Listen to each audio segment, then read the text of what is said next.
In the Rittenhouse trial, the persecution rests, so we'll talk just a bit about what happened there, some of the new developments that happened in the case, and a very, very, very, very, very, very base granny. We'll talk about all that. In other news, Pfizer says that anybody who spreads misinformation about the vaccines is a criminal, so we'll talk just a bit about that, and their cringy meme that failed on so many levels. In other news, the anime clip that we watched yesterday during the Twitter trending took on a new life of its own. So we're going to go over everything that goes on in there and some of the reaction that came back to that. And to close out the news, let's see.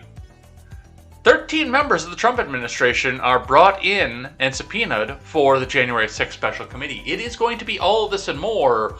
Let's go, Brandon. I'm Jay Edgar. And this is Contemporary.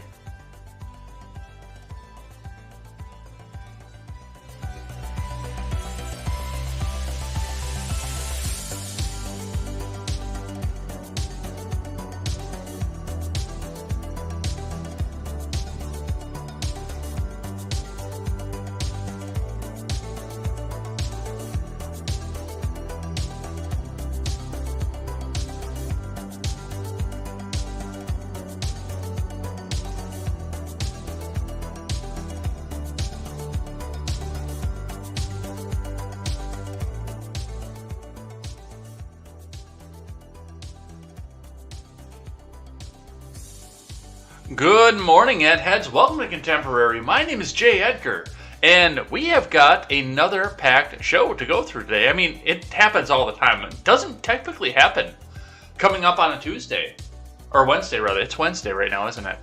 But we've got a packed show, but unfortunately for Steven, fortunately for the rest of us, we will get through all of it today. We're going to get through every single story today because, well, they forced a little bit of paid time off on me, and, well, I don't have to go to work today. So we're actually going to go through, we're going to power through all this. We're not going to leave anything left over, but we are going to try to be somewhat respective of the time shift here because I do want to make sure that Steven gets his full audience as well.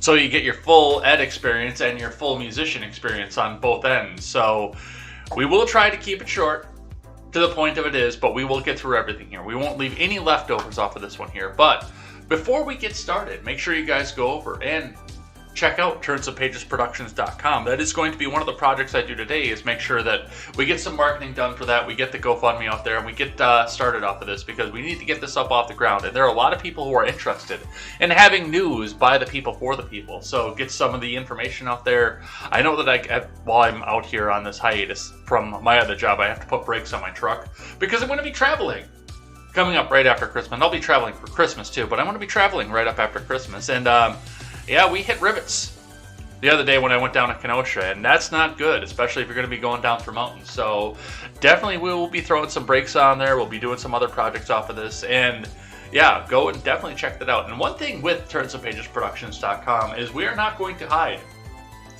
a bunch of stuff behind a paywall without actually putting a poll out and saying, hey, would you mind if we put something out behind a paywall? And the reason I say that is just, you guys know that I like the Pretzel Rocks, and that's what we're running again today for music is Pretzel Rocks. And for right now, I'm going to continue running them because, well, I do enjoy some of the music on there. I unironically enjoy some of the no-name, non-copyright music that's on Pretzel Rocks. But they gave me a notice as I was starting out. Like, just as I started out and was opening up the music to get started, they gave me a big notice plastered up on top of everything else that said, we're sorry to tell you this, but we locked a bunch of stations because you're using the free version of this, and you can't do anything with the free version anymore because that's this. I mean, they did have settings that said the free version is the only way you can do certain things off of this, but they left all the stations open. Well, they locked, and there were a bunch of stations on there too. I didn't even go through and count how many, but they locked everything but 10.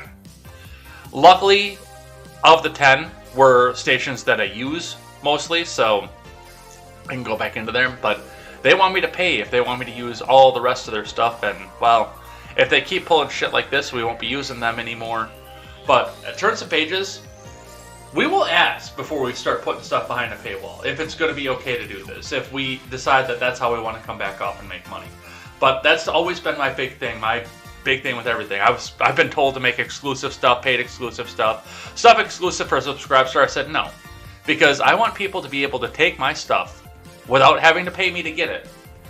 And if they want to critique it and criticize it, cut it apart, share it out, I want them to have to do so without paying for it. And I want the people they share it to be able to see the message without having to pay for it. I would rather have stuff like a Hangout or a Discord call or something like that. I would rather have that behind a paywall than the actual content. So that's my 2 cents. That's my rant on that. And if you guys do want to throw some money in to get us started here for something that won't be behind a paywall unless we ask your permission expressly, then head on over, check out the GoFundMe, gofundme.com/f/help launch Turn Some Pages Productions. Let's get that up in the chat for you. So if you guys want to throw a couple bucks into that, that would be really, really cool. Yeah, that'll help us get up off the ground. That'll help us get Bobby Joe paid, because we got to make sure Bobby Joe gets paid. She's done very, very well for us, and she's got a good plan out here for us. It's just, it costs money, so we got to make sure that she gets paid. So that is in the main chats. That's not going to be in the Instagram chat, obviously, but that is going to be up in the main chats. If you guys want to throw a couple bucks into that, we've got another donation up here, another anonymous for $100. So thank you, anonymous viewer, for the $100 that you throw up onto this. All right, let's get into the finance, starting off here. Now that I've ranted for all of this. The Dow had a down day yesterday. It lost 112.24 points at the close, falling much further than that throughout the day and starting to recover as we went back through. 36,212.81 was the low off of this, and there were a few things that are going off of this. We got another inflation report, and it does look like another 8.9% year over year on inflation, which is incredible. I might be off on that figure, by the way. I might have missed on that figure. I know it was 8. I thought it was 8.9% year over year. The inflation is killing people. And that is going to have effects coming up on the stocks. And that's one of the things we're going to see as people having to sell off to free up the cash so they can go in and feed their families. So that's going to be something to watch here, looking in at your Bitcoin. Your Bitcoin bears the mark of the beast right now.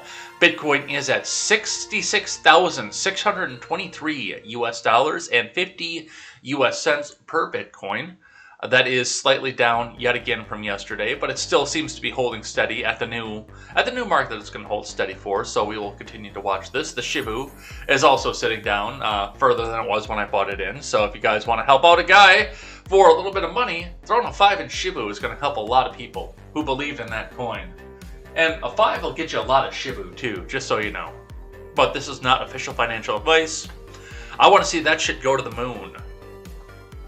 Looking in at your industrials, your scrap metal prices, copper is back on the downswing, steel continues to be up, and aluminum is back on the downswing as well. Not surprised to see steel back up, just with the infrastructure bill passing, going out there, and construction, honk honk, being at the forefront of this, because, well, even with $1 billion being spent into roads and bridges project, that is going to be a lot of steel and a lot of concrete. So definitely something we will see coming off of that. But looking at your individual plays, bare wire is down, tubing is down, flashing copper is up, number 2 tubing is up, insulated wire is down, thin wire is up, Romex is up, brass is down, but brass shells are up. On your steel, BX is up, light iron is down, number 1 steel is up, cast iron is up, rotors are down, complete car is up, shreddable steel is down, stainless steel is up, so that's just about a complete mix all the way across. On your aluminum, siding is up, aluminum copper pin radiators are up, regular radiators are down, cans are coming on the back up, on the upswing, sheet aluminum is down, rims are up, your other plays, motors are down, ballasts are up, lead is up, batteries are down, cats are all up, compressors and alternators are down, and carbide is down. Alright, that's what your industrials look like coming in here. Let's look and see what IBD has to say about all this. From Investors Business Daily. Dow Jones Futures, a bad sign for growth. Market rally. Rivian IPO delivers after Tesla dives. From Ed Carson. Dow Jones Futures fell modestly Wednesday, along with S&P 500 Futures and NASDAQ Futures. The much-anticipated Rivian IPO priced above an already raised range, while Upstart Holdings and Coin Stock headlined key earnings. The stock market rally fell modestly Tuesday as Tesla fell solidly again. Upstart Holdings, Coinbase, Fubo TV, DoorDash, Toast, Unity Software, Doximity, Global E Online, and Tesla EV rival NIO reported earnings after Tuesday. Upstart stock, DoorDash, Fubo, and Unity Software came public in late 2020, while Coinstock, Doximity, Global E Online debuted this year. NIO, no longer a new IPO, began trading just over 3 years ago. Most of these stocks have been big winners, or at least have had strong runs over the past year, but many were big losers overnight, not a great sign for the market rally. Upstart earnings and guidance were strong, but Upstart stock plunged more than 20% after trading at key levels in recent days. Coinbase stock tumbled 10% as Coinbase earnings missed as crypto trading fell more than expected. Doximity stock sold off following mixed results. Toast stock fell solidly, while Fubo, Unity, and Global E declined modestly. Yeah, Toast. Do I have a toaster I can drum on? I don't have rhythm. I can't do that anyway. Dash stock, however, soared 15% on DoorDash results and an acquisition. That signals a move back above its 50-day line and more for DoorDash stock. NIO fell modestly after the China EV startup topped views but gave weak guidance. Several more 2021 IPOs report on Wednesday. Olaplex and Monday.com topped views before the open. Olaplex stock was flat, while Monday.com fell modestly in pre-market trade, but both were in buy zones. AppLovin, Taskus, Dutch Brothers, and Affirm Holdings are also due today. Dutch Brothers, like the coffee? I don't know. The Rivian IPO priced an upsized 153 million shares at $78 a share Tuesday night.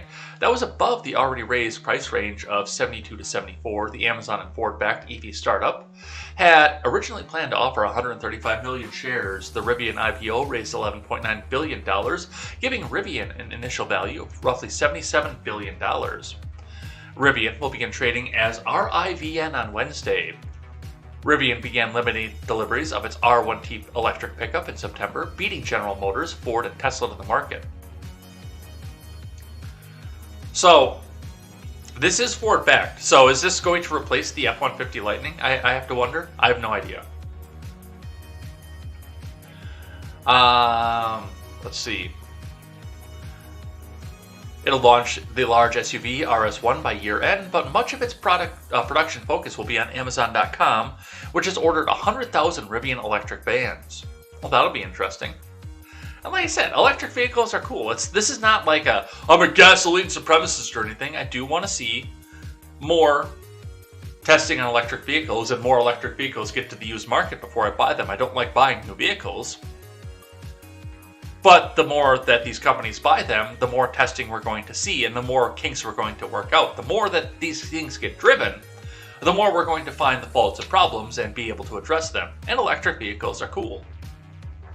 They're not the environmentally saving thing that people think they are, because the batteries, the circuitry, the rare earth minerals that go into the vehicles require a lot of diesel to mine, but they're still cool. They put a lot of power full fielded right off in front too. So, and we will see how they handle a load as well.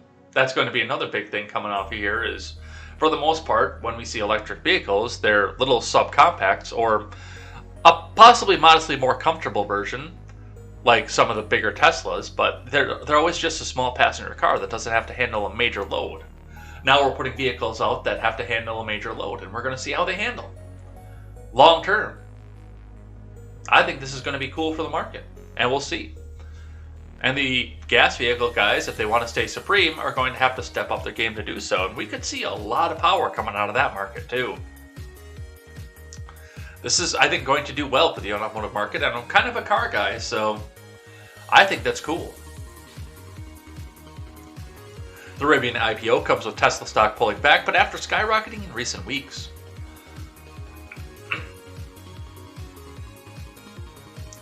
Tesla stock tumbled 12% to $10.2350 on Tuesday, following Monday's 4.8% drops as CEO Elon Musk signaled that he would sell 10% of his stock stake. Late Monday, the company disclosed that Kimball Musk, Elon's brother, sold $109 million worth of Tesla stock on November 5th. But the EV giant has rallied for 11 straight weeks. Tesla stock is just below its 21-day line. It's still above its 900.5 cup base buy point, according to MarketSmith analysis, but it has given up the bulk of those gains. Investors who bought at the 900.5 buy point have a decision to make on whether to take some Tesla profits. If they haven't already locked in some gains, earlier Tesla stock investors have a lot more leeway. Tesla stock fell modestly early Wednesday, moving back up to the 1,000 level. Tesla and OLPX stock are on the IBD leaderboard. Tesla, Affirm, Dutch Brothers, Unity, and Upstart stock are on the IBD 50. On the futures, Dow futures fell 0.1% versus fair value, S&P 500 futures retreated 0.3%, and NASDAQ 100 futures declined 0.5%. Tesla and Nvidia were among the drags on the NASDAQ 100. The 10-year Treasury yield rose several basis points to 1.48%. At 8:30 a.m. Eastern Time, the Labor Department will release the October Consumer Price Index. It will also release weekly jobless claims today, moving up from the usual Thursday due to the Veterans Day holiday. Remember, overnight action in Dow futures and elsewhere doesn't necessarily translate into actual trading in the next regular stock market session. That was a lot of information to come in up out of this, and a lot of me talking about electric vehicles. I will always and forever be a car guy. Always. That will always be my one love. And, even when we were learning about hybrids, when I was in mechanic school and we were learning about hybrids, it was just the crappy Prius and how crappy the Prius was and how hipster that was. But, we stood back and we learned about how you can full field the electric motors, how much power they can make, how much performance they can pull back out of this. And that's going to be an all new market for performance modifiers as well. If the regular markets can stay up and people can continue to be able to afford to feed the charging station or the electric bill that comes with this or the batteries or the coal power that comes to power these things, if they can continue to do that, this opens up a lot of big markets out for people and a lot of new ways for people to innovate, design, and come back out. So this is a cool thing. Yes, I know, there are still going to be the people that are out there that are gas supremacist, and I do love the sound of my pickup truck with the big V8. I love that sound. But I understand the practicality of what's going on with this. Probably better than the environmental people that are pushing for it. Let's grab one from Ron Helton's favorite outlet here, from his favorite politician. Let's read from Bloomberg for our other finance article this morning. On the markets, futures fall with stocks ahead of inflation. Report markets wrap.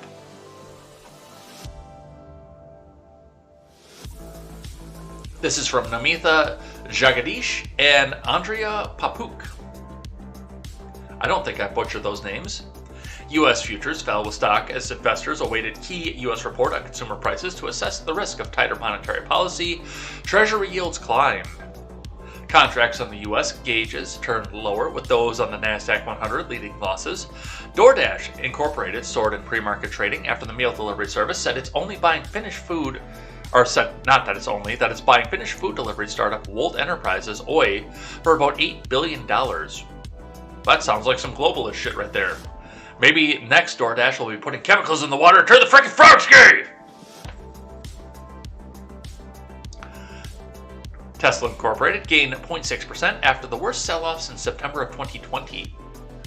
In Europe, gains in energy shares tempered a slide in luxury stocks. MSCI Incorporated's Asia-Pacific gauge was also lower after data showed an acceleration in Chinese inflation, although it trimmed some losses amid a late-session rally in the country's property stocks.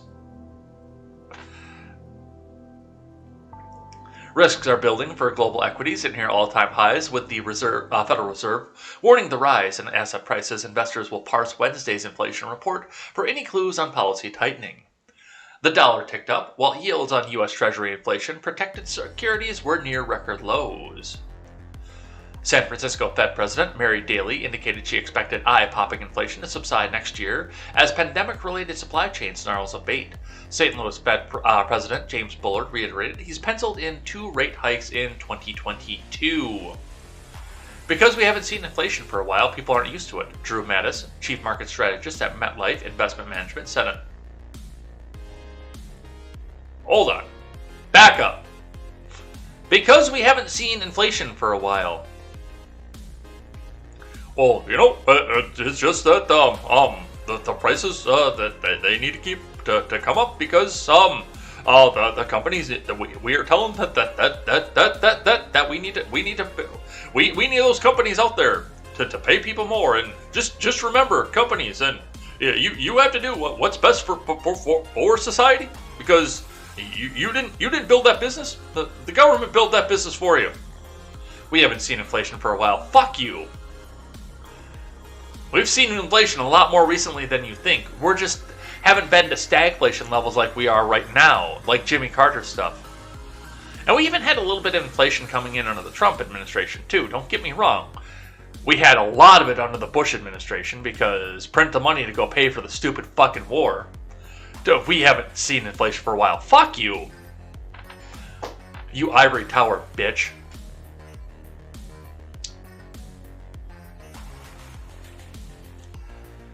What we should expect over the next half year is, as people become more understanding of what the Fed might do, we're going to see more volatility. Investors are also keeping an eye on China Evergrande Group, which faces a payment test on dollar bonds. Elsewhere, oil turned lower, erasing earlier gains after a U.S. government report for forecast oversupply next year. Iron ore tumbled on dimming prospects for steel demand owing to China's real estate troubles. Bitcoin traded below 67,000. Coinbase Global Incorporated shares fell in pre-market trading after the biggest U.S. digital asset exchange reported worse than forecast results. So a few other things coming off of here, and we will see what happens off the inflation report and where it goes from there. Let's get into the big news of the day. And we're going to start with our friends over at National Progressive Radio today. Prosecutors in the Rittenhouse case trial rest their case, but face questions about strategy. But they don't face questions at all over here on National Progressive Radio, because they need to do whatever they can to put this evil white supremacist behind bars. Us over at National Progressive Radio believe that anybody who is white who defends himself is automatically in the fault, even if it is clear-cut self-defense, because if you defend yourself from people that are your peers, you will also try to defend yourself from the government. And the government comes in and takes that money and gives it to us in taxpayer dollars, where we can afford these nice, quiet microphones that will put you to sleep while you drive. So make sure you donate, because the people might defend themselves, and we still need to get more money. The taxpayer money isn't enough. NPR. National Progressive Radio. It's not your money, comrade. It's our money. Let's see what Joe Hernandez has to say.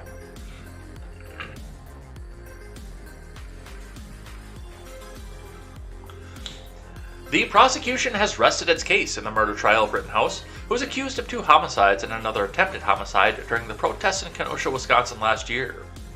Rittenhouse, now 18, shot and killed Joseph Rosenbaum, 36, and Anthony Huber, 26, and injured Royce Krutz during a racial justice protest on the night of August 25, 2020. Rittenhouse has pleaded not guilty to the charges.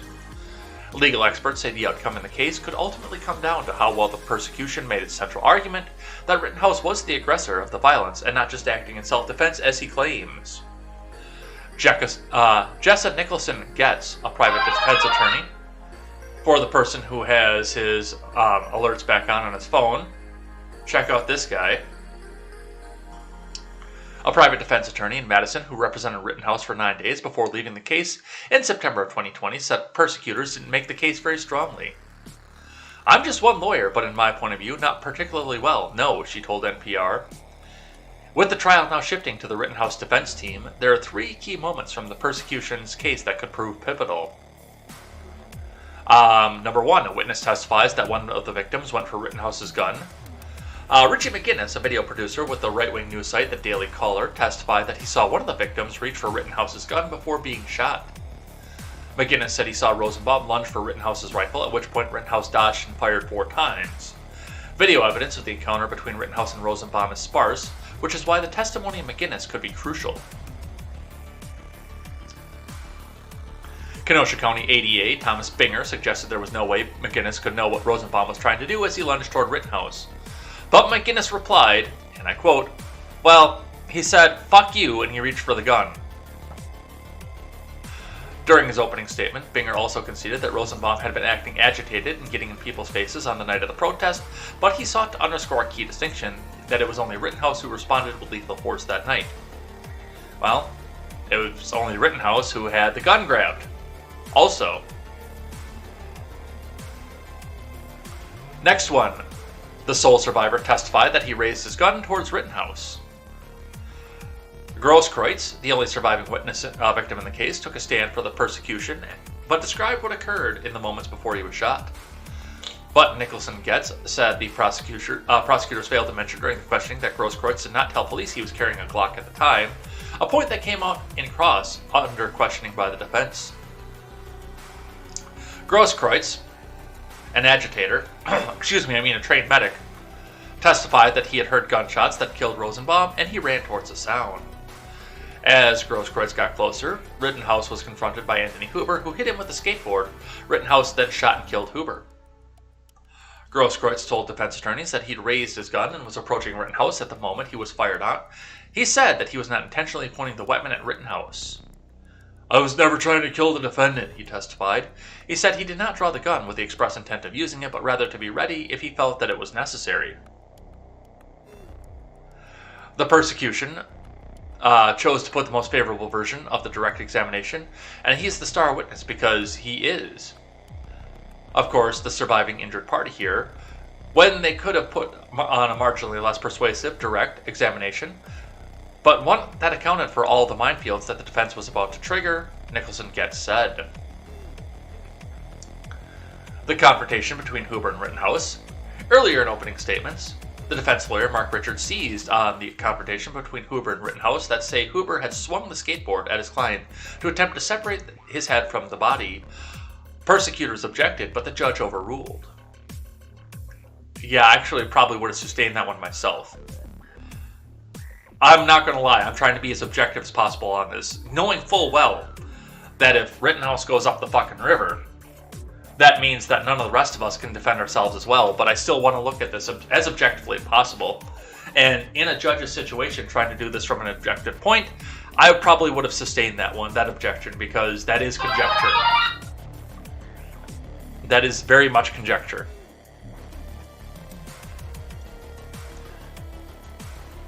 Chris Manstantino-Tuono, a law professor at Marquette University, previously told NPR that although the pretrial publicity around the case likely made it harder for the state to make its case, prosecutors were able to shed reasonable doubt on Rittenhouse's claims of self-defense.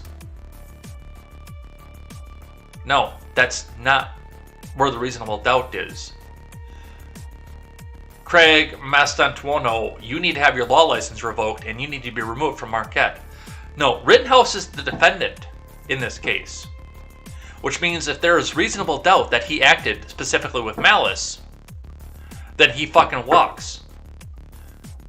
You are not guilty until proven innocent beyond a shadow of reasonable doubt. Mastantuono.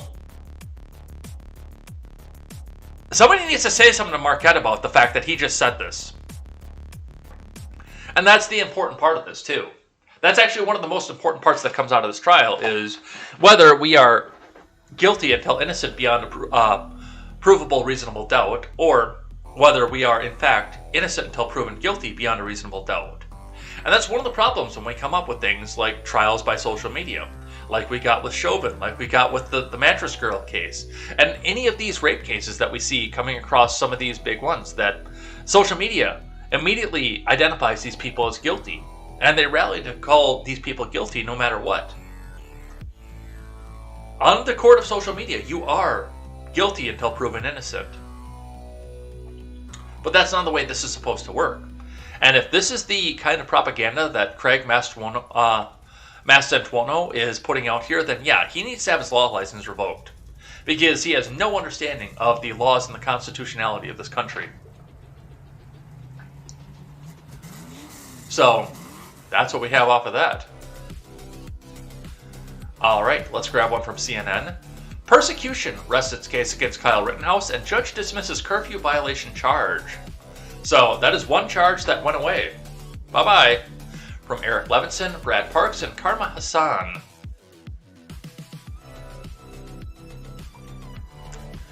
The prosecution on Tuesday rested its case against Rittenhouse in his homicide trial after calling 22 witnesses over the course of 6 days, giving the defense its first opportunity to call witnesses.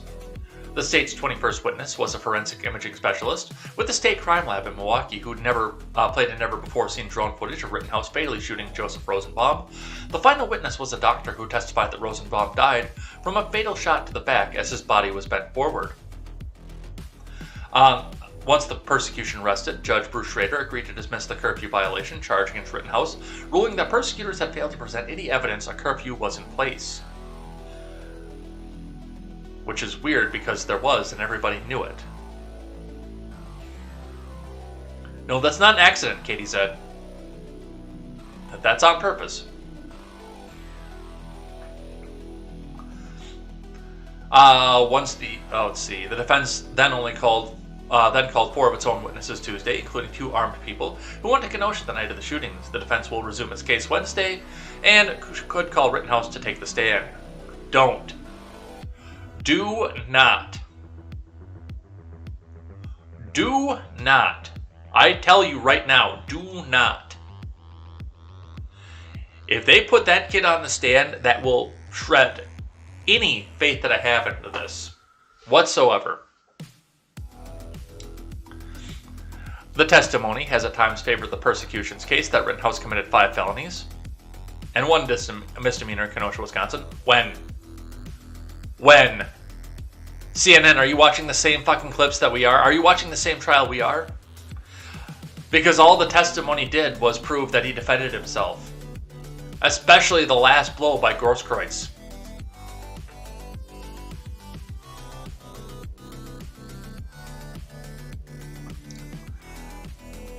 I haven't seen the video that the forensic analyst played yet, so that is one that I haven't seen.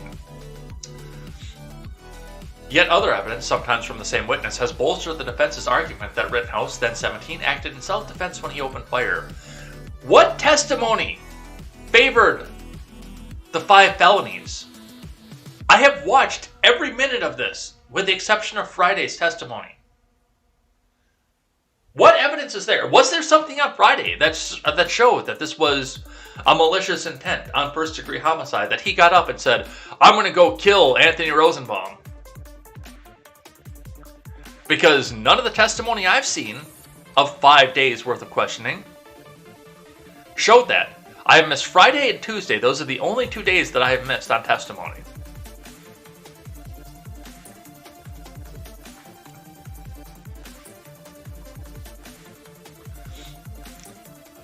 The events of that night, almost all captured on video, are hardly in dispute. Rittenhouse, armed with an AR-15 style rifle, fatally shot Rosenbaum, who was chasing the teenager and threw a plastic bag at him, after Zeminski shot behind him, and then shot at 3 other people who confronted him. Rosenbaum and Huber were killed, and Gage Grosskreutz was wounded. The question before the jury, rather, is whether Rittenhouse's actions are considered to be reasonable or criminal. Rittenhouse fired his rifle 8 times during the chaotic protest following the police shooting of Jacob Blake. He shot Rosenbaum 4 times, fired twice at an unknown person who tried to kick him. Jump kick, man! Fatally shot Huber, who had hit him with a skateboard, and shot Grosskreutz, armed with a gun, in the arm. Rittenhouse, now 18, pleaded not guilty to 6 charges, including first-degree intentional homicide, first-degree reckless homicide, and first-degree attempted intentional homicide. I'm sorry, Jump Kick Man was probably one of the greatest audio or verbal memes that came out of this. And there have been great memes that have come out of this anyway, but one of the greatest verbal memes that came out of this was Jump Kick Man! And the Hard R Lawyer, too. I can't say this because we're on YouTube, and Twitch is probably going to look askance to it, too.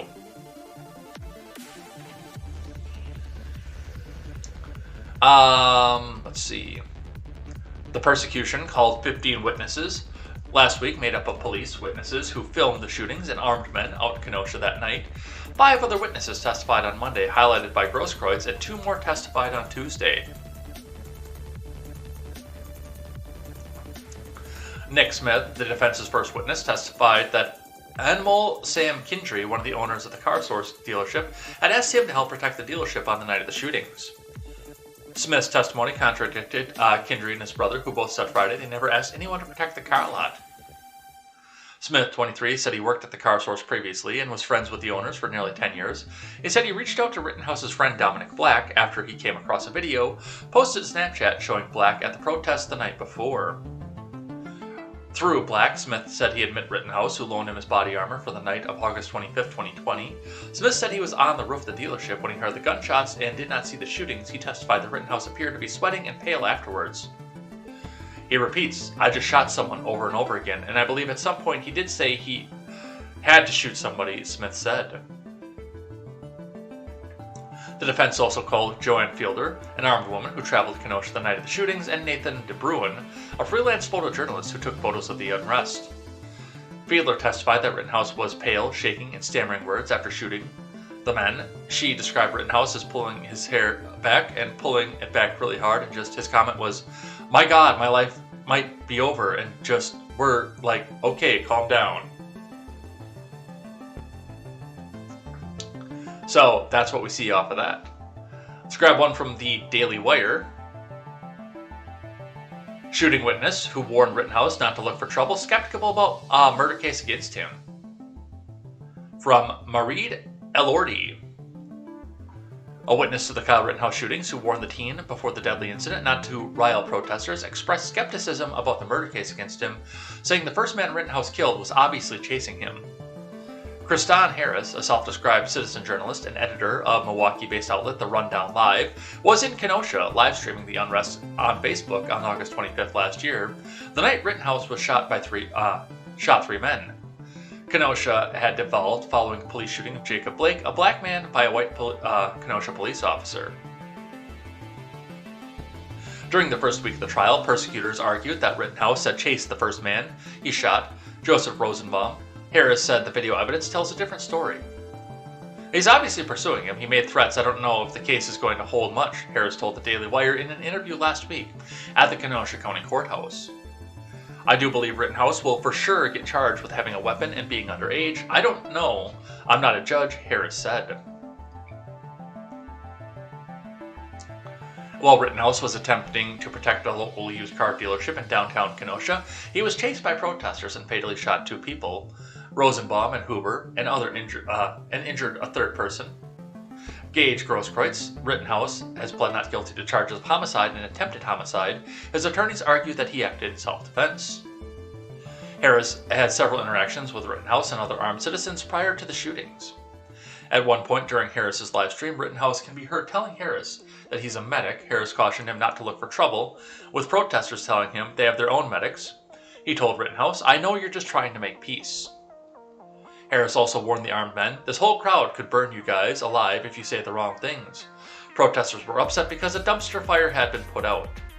Well, the whole situation was a dumpster fire too. Which, I mean, that's probably good advice. Don't go in there looking for trouble, but, you know, if trouble finds you, well, you fuck around and you find out. One of the most colorful and interesting testimonies that came out of this, courtesy of my friend Seawall, which thanks again because I have not seen yesterday's testimony yet in full because I worked 10 hours yesterday, and then immediately after that was the Porch Boys, so that'll probably be queued up for today. But what's this testimony?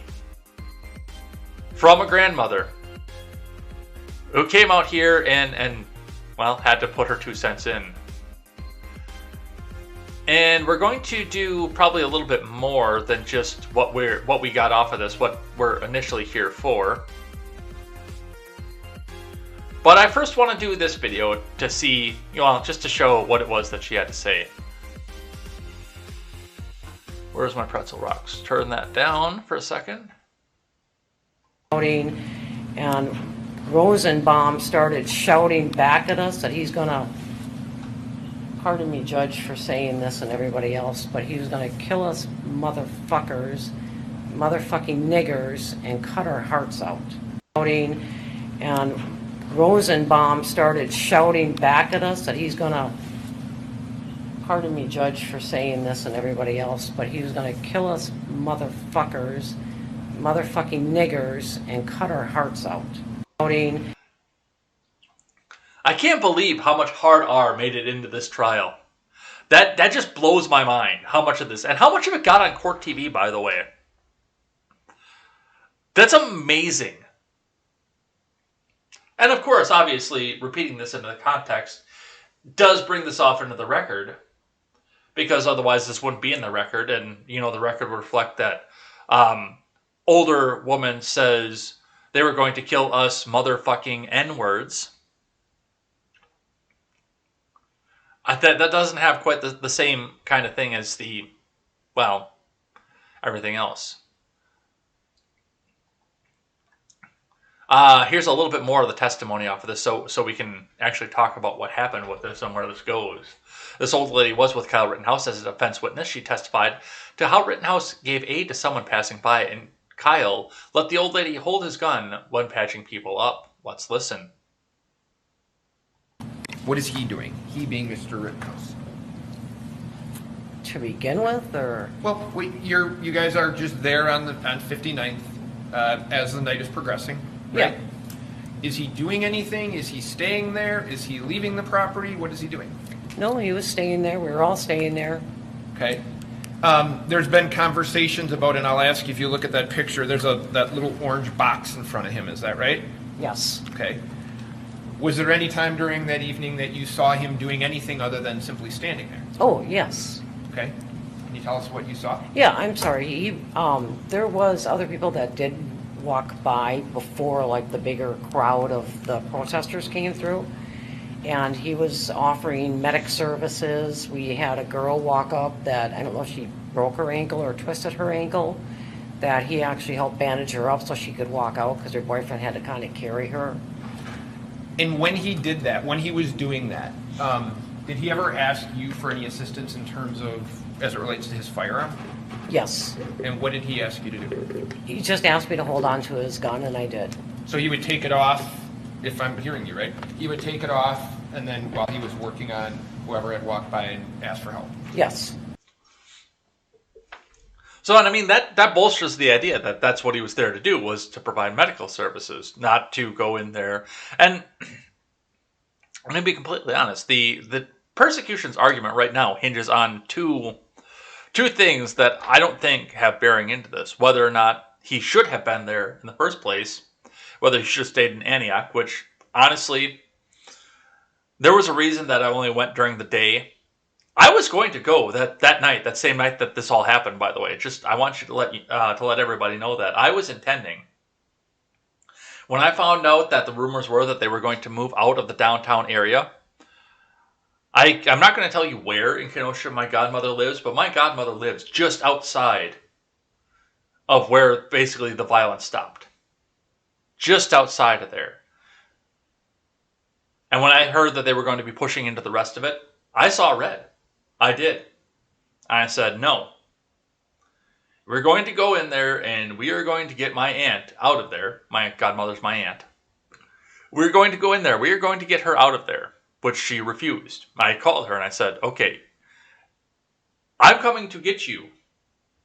And if I'm not coming to get you, then go stay with your brother who lives way out in the county somewhere. Go stay with your brother. Do not stay in your house through this. And I'm not going to go over the rest of the story here because it was, at the time, infuriating. But yes, I was planning on being there that night because of where they were planning on going. Now,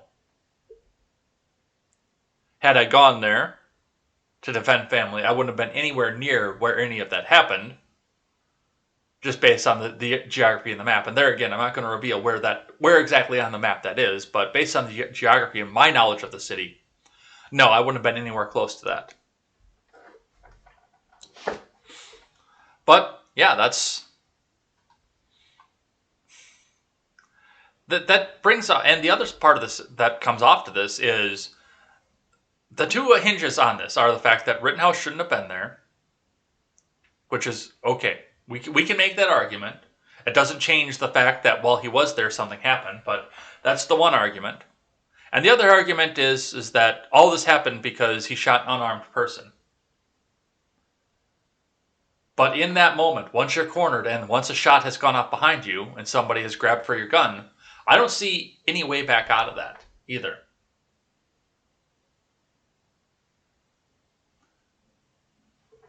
But that'll be for the jury to decide, not for me.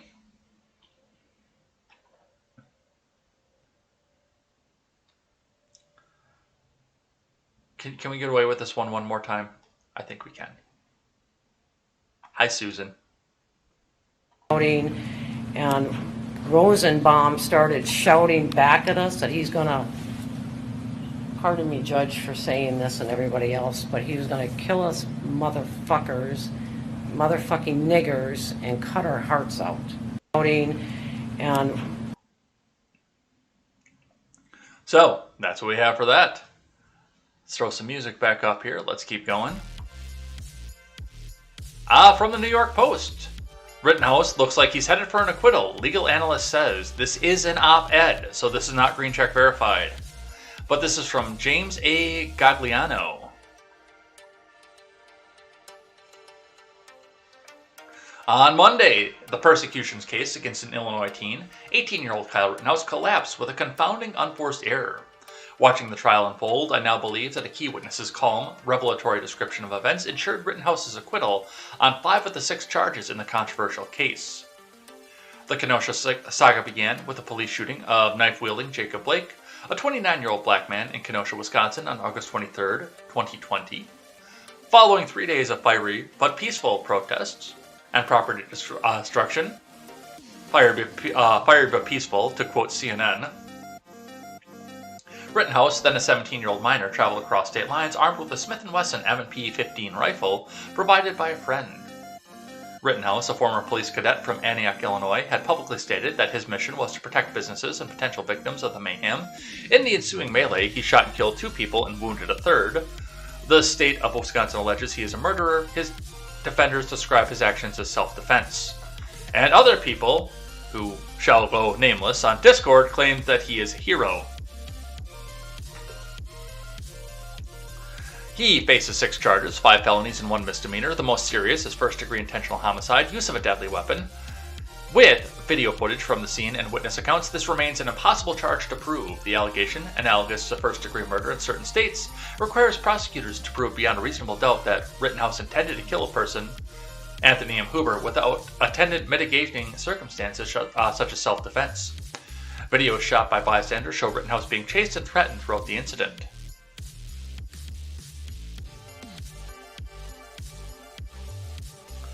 Rittenhouse clearly shoots his first victim, Joseph Rosenbaum, according to the journalist Richie McGinnis, who witnessed the altercation, but he described Rittenhouse as wheeling around and firing as Rosenbaum lunged for Rittenhouse's rifle. How do you know what was on Rosenbaum's mind? Well, he said fuck you and reached for the gun.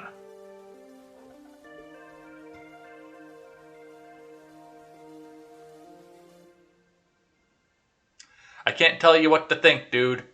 I can just present the information and let you decide. That's all I can do is present the information.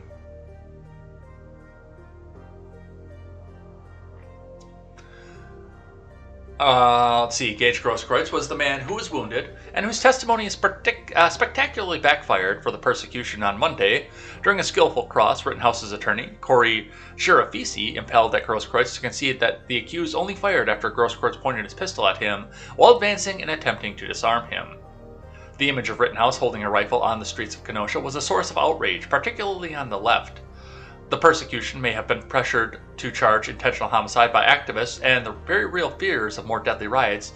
If state persecutors fail to bend to their will, this doesn't mean that they have a case. So, and that's what I want to look at with this too.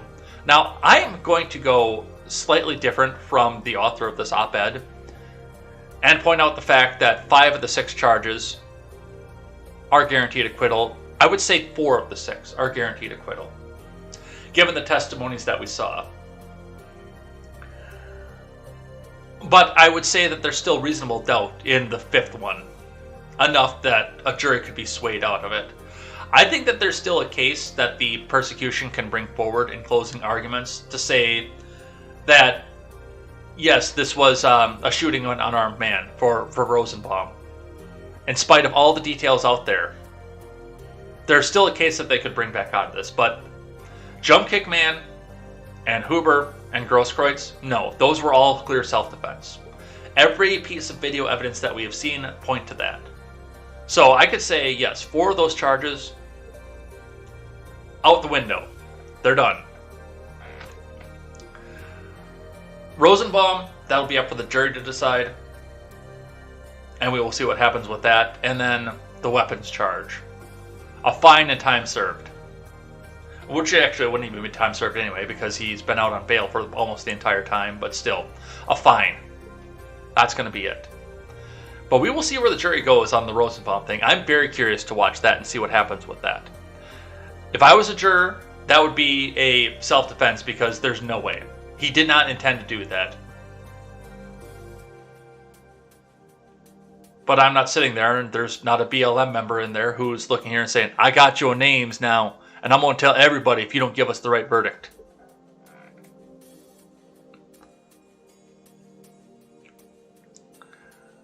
So, we will see what happens. It is up to 12 people at this point. It really is. From the Daily Wire, let's talk about Kasparian for just a second. This was interesting. I was wrong. Young Turks' Kasparian admits she bought into false Rittenhouse narrative. From Amanda Prestigiacomo.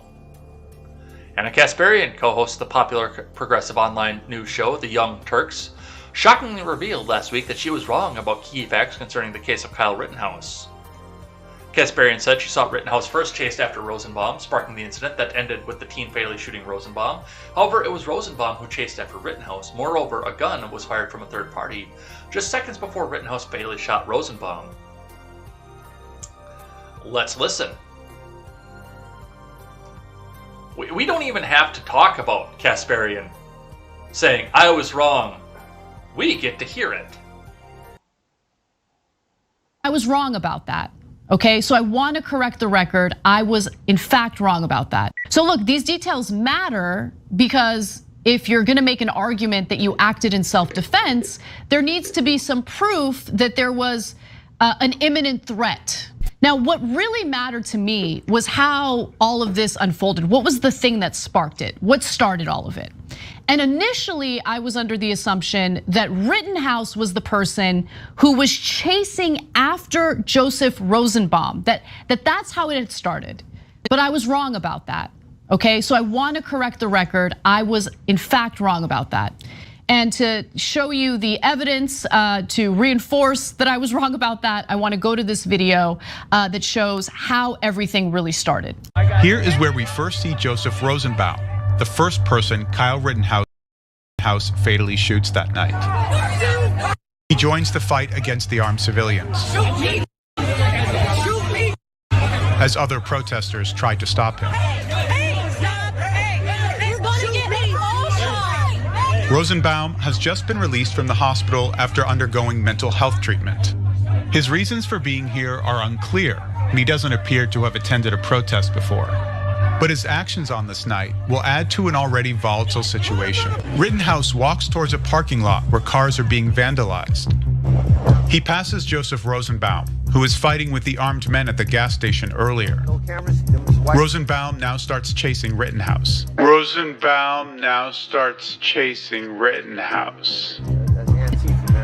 And throws a plastic bag that holds his belongings from the hospital. Close behind them, a man holds up a handgun and fires it. We don't know why. Then Rosenbaum lunges towards Rittenhouse. Rittenhouse fires 4 times. So those details matter, right? Who was chasing who matters. The gunshots by some other unidentified person, that matters, especially if you're Rittenhouse and you're running away and then you hear shots and then Rosenbaum lunges toward him. Yeah, and like I say, I usually don't do the chat during the week, and we usually don't do that on the weekend, but Ron made the absolute perfect point off of this. She saw a gun and immediately blamed Kyle. That's how anti-gunners think. Exactly. That's exactly how that goes. So, well, I just think it was amazing to sit here and listen to Kasparian say, I was wrong. I was wrong. All right, let's throw some music up and let's keep going. We still got a bunch of stuff to get to.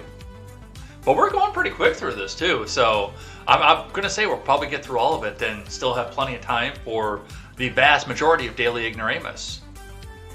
Let's shift gears here. Let's talk about the vaccine. Just in from Disclose.tv, Pfizer CEO, people who spread misinformation on the pinko fucking pox jab are criminals. So that's what we see off of that. And in response to the Pfizer CEO saying this, Steel Rain comes out with this, quoting the CNBC article that goes with this.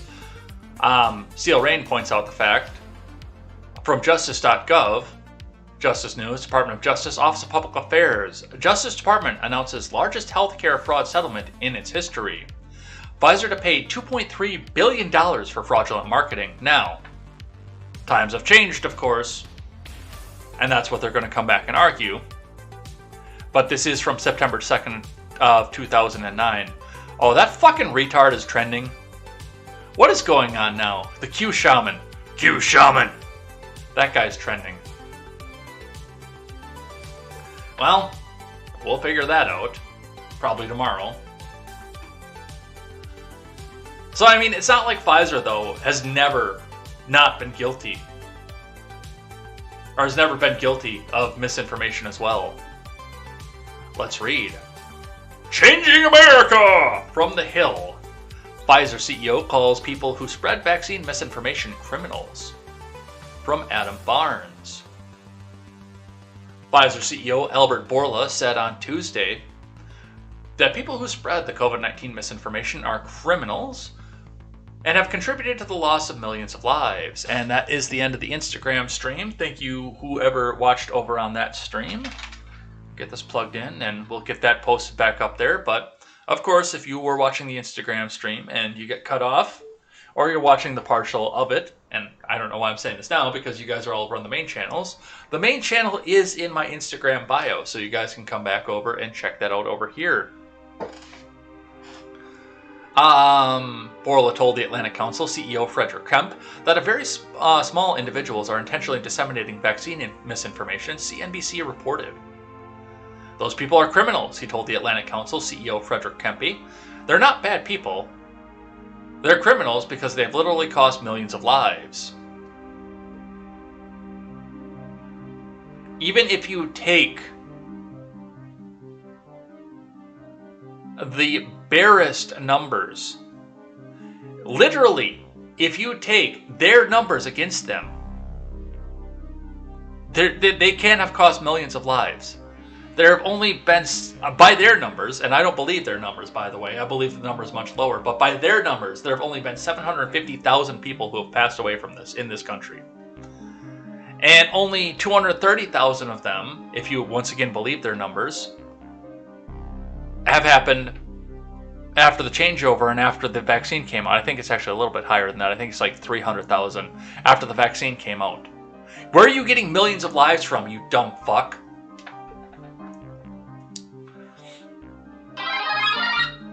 You know, I could probably turn the volume down on that now that I'm off air, but we'll figure that out the next time we watch a video. A Kaiser Health survey published Monday found that nearly 8 out of 10 Americans believed or were unsure about one of 8 common COVID-19 misconceptions, including the notion that pregnant women should not get vaccinated or that vaccines contain a microchip. No, up until this stupid fucking thing came out, that was advised out loud by almost every doctor in the country. If you are pregnant, don't get a vaccine. Up until this stupid vaccine came out, that was the most common practice in the United States. There would be plenty of time after the pregnancy. As far as the microchip thing, that's been something with anti-vax for a very, very long time. Approximately 38% of adults polled believe the government is exaggerating the number of deaths, and around 23% are not sure whether vaccines cause infertility. It's because we don't know.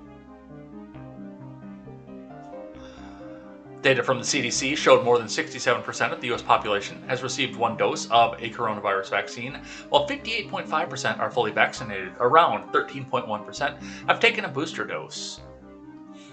Pfizer and its German partner BioNTech have submitted a request to the U.S. FDA to open their COVID-19 booster to all adults 18 and older.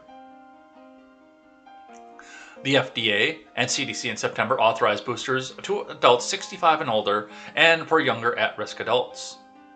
Okay, this is, like I said, I'll usually come out and give you the facts and tell you that it's up to you to decide, it's on you to decide, but this is the way that I look at this. And I don't believe that the autism thing, the mercury thing, I don't believe any of that with vaccines. I don't believe the microchip thing. I don't believe any of that. First off, if it's a good idea, as it is with most vaccines, to most parents, there are some parents out there that don't believe it's a good idea, but to most parents, it's a good idea to go and get the vaccines for their children at their regular schedule. So they go out and do it. For most parents, they see that. And then for the rest of it, because they're trying so hard to get so many people onto this thing, and then onto booster after booster after booster after booster after booster after booster after booster after booster, that there's got to be some money involved. And remember, this is free, honk honk, to the end user. But there is still an invoice being turned over to the federal government. And the federal government is making these companies motherfucking rich. Follow the money is what I always say. Follow the money. And people are still getting this, even if they have the vaccine. But if you have found that this is the best and easiest way for you to continue to make a living, or to keep your family safe, or to continue living the lifestyle that you need, then go get the vaccine. If you can look at your life and assess that that's the best way for you to go forward, then do it. I encourage you. And if you don't have a ride to get to the clinic and you need one, call your buddy J. Edgar, and your buddy J. Edgar will come in and give you a ride, as long as you don't pressure J. Edgar to go and get one for himself. Because I've assessed it and found that it's not the best way for me to continue living and making a living.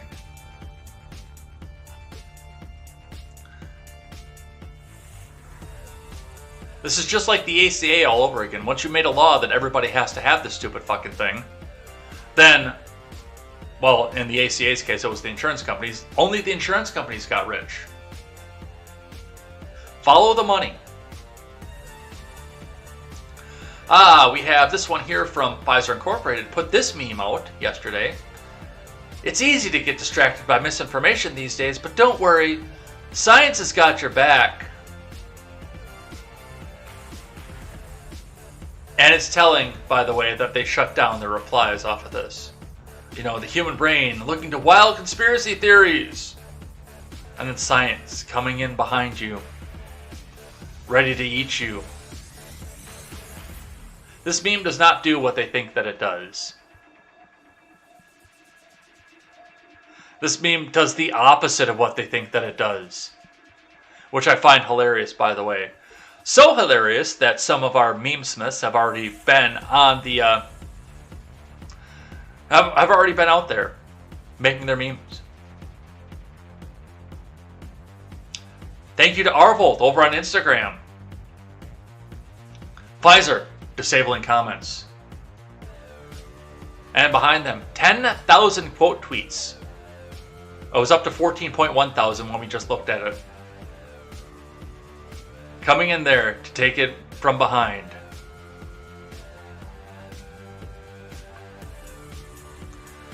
Pfizer, meme making. Actual autist coming in behind Pfizer. I didn't see that one, the second one. I just saw that there was one to go over to. That's funny. That is funny shit right there. That is funny shit right there. That's amazing. Thank you, Arvolt.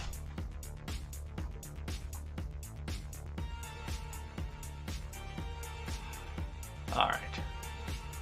Let's keep going. Some more vaccine news. De Blasio. From Breaking 911, NYC Mayor de Blasio says he wants to require children ages 5 to 11 to show proof of the vaccine to access businesses.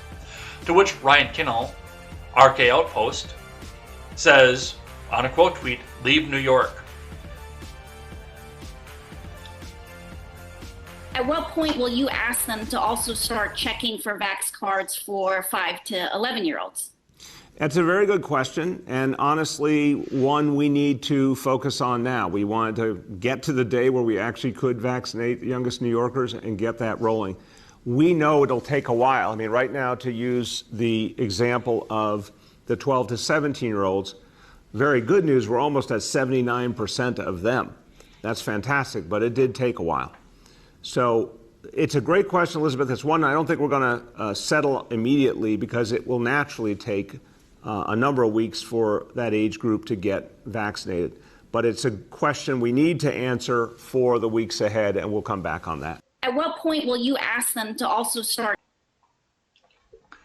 Your papers, please. No, you bring in your papers. Are you the unvaccinated? Are you unvaccinated? Bring your papers. Where are your gold star? So that's all that I have off of that. But on the other side of this for de Blasio admits vaccine shortage at New York City schools offering the pinko fucking pox jab. From Julia Marsh and Sam Raskin. De Blasio administration admitted Monday that a handful of schools where COVID-19 vaccines are newly available to students as young as 5 do not have enough doses to keep up with the unprecedented amounts of students seeking them out. We had 4 vax sites that had a delay in getting the supply that's being fixed now, Mayor de Blasio said during a press briefing held remotely from City Hall. De Blasio noted that 12 public schools in Districts 1 and 2 in Manhattan and District 15 in Brooklyn have been home to long lines of students awaiting a shot. It's great to see that kind of demand. We've got to match it now, he vowed. If we're seeing more demand, that's a good thing, but we got to catch up with it quickly. So it sounds like Pfizer's putting some money into his pocket, because if I'm correct, Pfizer is the one that's approved for kids on a smaller dose. So there's some money going back into de Blasio's pocket. De Blasio added that City Hall is perfectly ready to add vaccination days to schools when there's heightened demand for jabs. The shot shortages come after the mayor announced Wednesday that city-run sites on Thursday would start to offer Pfizer's coronavirus vaccine to kids in the 5 to 11 age cohort. That's starting Monday. Every Big Apple public school with children in the age range of 10 classes would have vaccines for 1 day each. Dr. Dave Chokshi, the city health commissioner, said in recent days that there's been an unprecedented demand at some public school buildings where the vaccine is being offered. What we're seeing is an unprecedented demand at certain school sites, like those in small numbers of sites. There's exceeding amount of vaccine that's currently there. But we're taking steps to address that by shifting additional supplies to those sites, and if necessary, setting up additional vaccination days. He told reporters, "We will take every step we need to ensure that everyone who wants a vaccination for their child will be able to get it at the site that they're choosing." So, there you go. On the other side of it, from ESPN, Green Bay Packers Aaron Rodgers, Allen Lazard, fined for COVID-19 protocol violations, source says. From Rob Demovsky, ESPN staff writer. The NFL's review of the Green Bay Packers COVID-19 protocols was completed Tuesday, and a league source said the team was fined $300,000. While quarterback Rodgers and receiver Allen Lazard were each fined $14,650. They were fined for violations of the protocols that were jointly agreed upon by the NFL and the NFL Players Association. The source said the Packers' cooperation with the investigation was taken into consideration, but the team was warned that future violations could result in increased discipline, including possible change in draft position or loss of draft choice. Do you now understand why I was not running back to the TV after the Jacob Blake stuff blew over? All I want is to see a bunch of fucking roided up men throwing an oblong shaped ball at each other and kicking it down the field and slapping each other on the ass. I don't want to watch your vaccine soap opera. I don't want to watch your wokeness. I don't want to see your empty stadium. I want to unwind my brain and watch a bunch of roid-rage assholes throw a ball around. That is it. I don't care if you're vaccinated or not. I don't care what your social cause is. Because I do social cause for 2 hours a day, every weekday. If I'm watching you, I want my brain to be unfucking wound.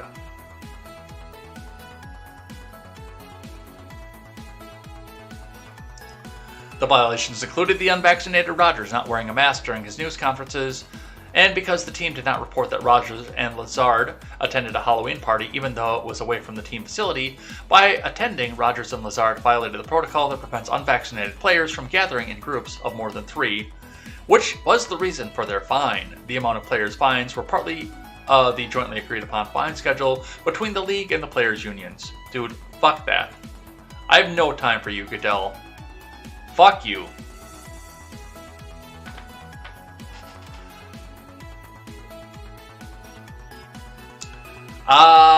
From the other side of the world, Pismo B tweets out Kiwis finally waking up to COVID tyranny.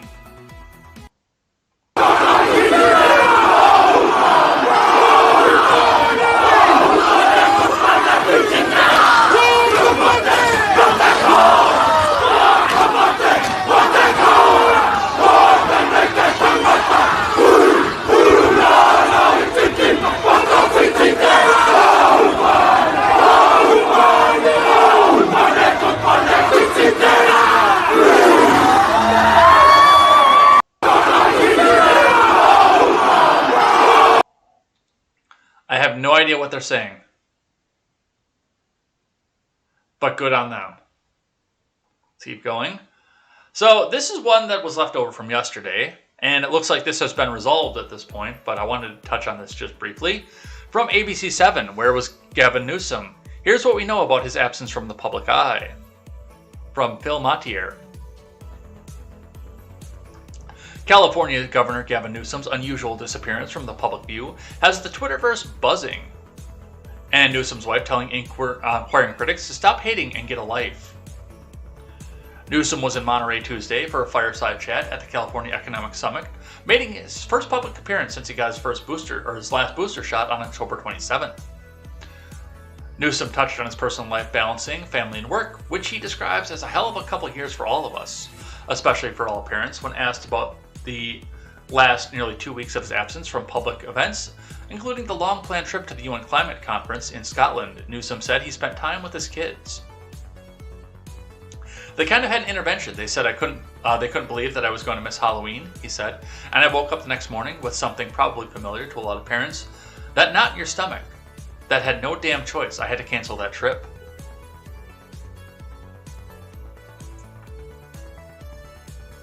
But prior to that, questions about the governor's whereabouts were swirling around social media. It started when the possible presidential contender abruptly canceled. No!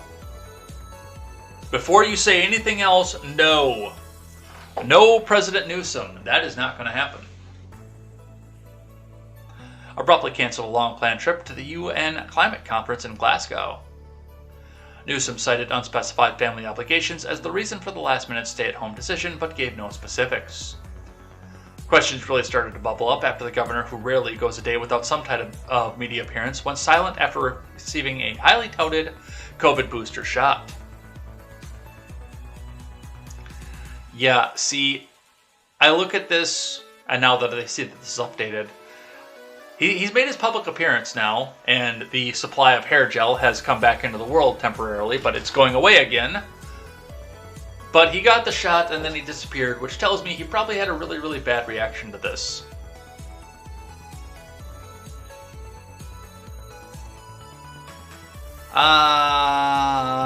These are all the same thing, so I'm going to skip the Daily Wire one, just because ABC News updated theirs. Let's see. From the Hill. GOP schedules Let's Go Brandon rally in Brandon, Vermont. From Olafimihin Oshin. Sorry, Olaf. Yeah, we're just going to cut that down to Olaf.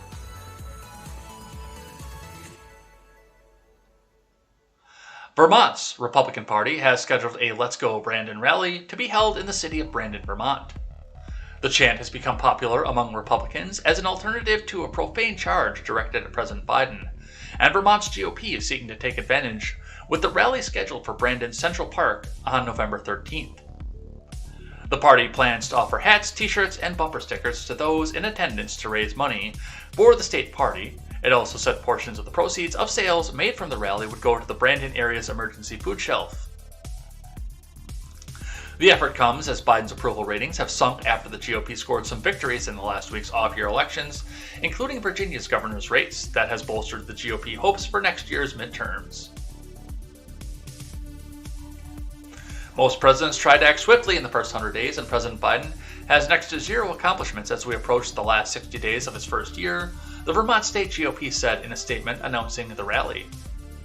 Former President Trump's campaign started offering Let's Go Brandon shirts last month in exchange for the donations of $45 or more. Oh wait, no, he has so many accomplishments. Don't you remember? He had a record job growth of 541,000 jobs, which wasn't even a record for his fucking term, by the way. His record was 798,000 on the weeks that, or on the months rather, that the enhanced unemployment benefits started going away. So that wasn't even a record for him. So if you're in Vermont, well, let's go Brandon.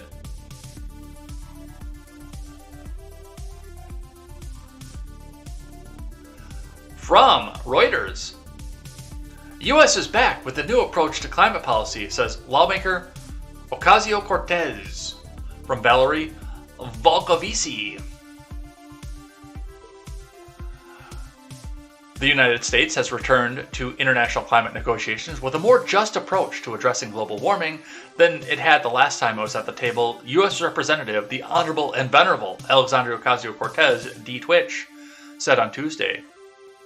The Congresswoman from Twitch arrived at the COP26 summit in Glasgow with other U.S. representatives to support American efforts to reclaim the leadership at the UN climate negotiations after a 4-year absence under former President Trump. We're just here, puppy, to say that we're not just back. We're different, and we're just, she told the side event at the conference, and we're more open-minded to just questioning prior assumptions of what is politically possible, puppy. And I would argue that is fundamentally different approach. The administration of President Biden and its Democratic backers have been working to reclaim trust among international partners who hope that Washington's support of aggressive climate action will not fizzle out after the next election. Ocasio-Chavez and other Democratic lawmakers said that the key to proving lasting U.S. leadership will be the passage of a comprehensive social and climate spending bill called the Build Back Better that needs to win support from moderate Democrat lawmakers in the House and Senate. U.S. Speaker Nancy Pelosi, also at the conference, said she expected the spending bill would pass sometime next week. As we fly back to the United States later this week, it will be the intent to finish the job next week. Failure is not an option, said U.S. Representative. Oh, that's not Pelosi, that's Neguse of Colorado, another of the visiting lawmakers. Look, here's the thing. If you're concerned about climate change, which I think it's admirable that these people in government are concerned about this, even though they're not going to be using the money to address climate change, they're going to be using it for a mass redistribution. That's what this has always been. Giving money to the government, who does more in wasteful spending than any other agency in history, including Trump hotels, by the way, who wastes more money and throws more bribes out than any other agency in history, is not going to be the way to do it. Clean up your own yard first, as Peterson says. Oh, but if you're concerned about the climate change, then go and clean your damn room first. Do what you can before you ask somebody else to come back out and do something else, okay? but clean your room first. And that's exactly what it is. If you're concerned about pollution, about climate change,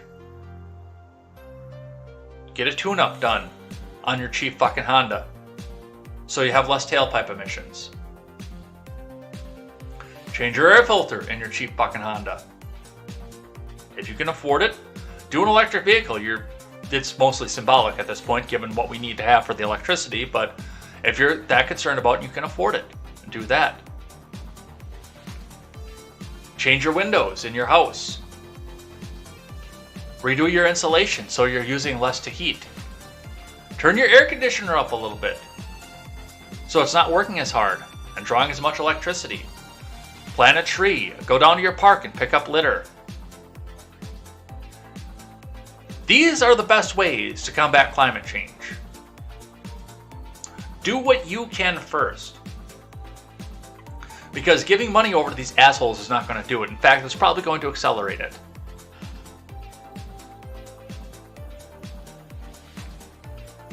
Let's keep going. So, we have to go back to this Paul Gosar thing, which we talked about yesterday at the end of the show. So here's the tweet. The creativity of my team is off the hook. But this tweet has been deleted at this point. And of course, drop the weapon. Maybe the January 6th committee can subpoena him. Yeah, okay. But we watched the video, and if we forgot about the video, let's go back and watch it again. Just for posterity's sake, because we're actually going to be discussing this. And I want you to pay a little bit more attention to this video this time, because this was just Twitter trending at the end of the show yesterday. But this has made some major backlash at the end of all this. Let's drop the music and let's watch this again. Let's watch this shit show again, folks.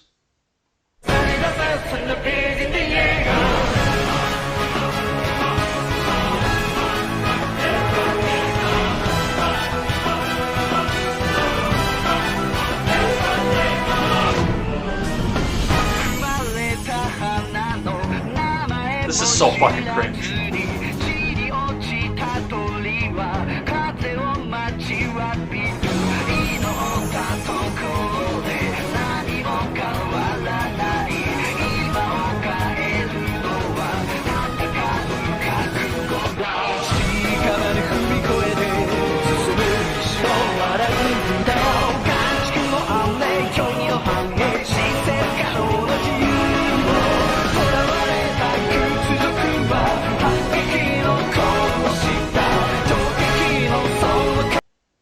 Now, and I do want to point out as we're coming into this, that the reason that this is coming up and even being talked about at all is because there's the image of Alexandria Ocasio-Cortez and one of the enemy characters in this opening theme sequence that they made. And I believe Rashida Tlaib was the other one, the one with glasses. So that's why this has become such a controversy.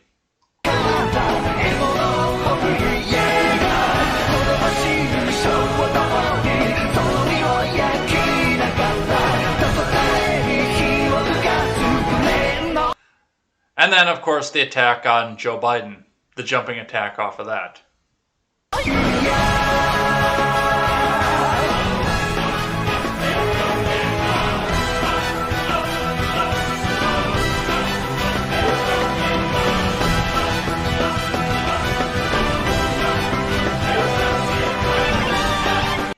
Several other named sitting representatives.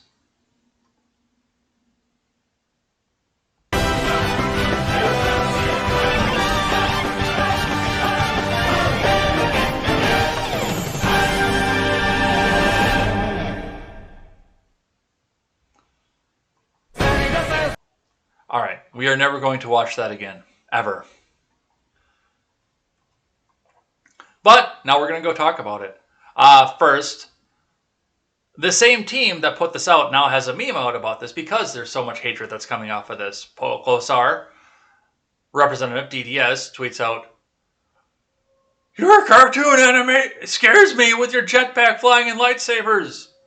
And the chat on the other side says, "It's a cartoon. Relax."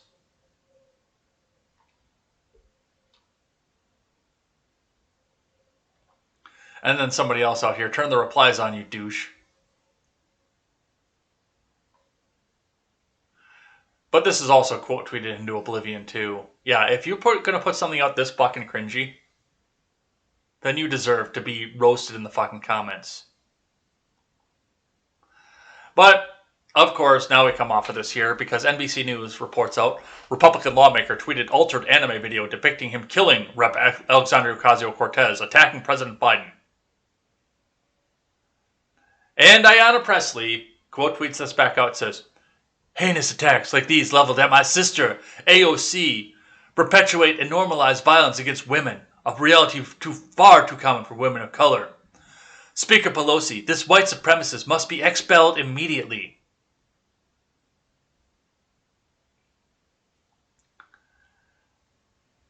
Now, this isn't a parody. This isn't the Babylon Bee putting this shit out. This is real. This is a real tweet from the real account of Ayanna Pressley.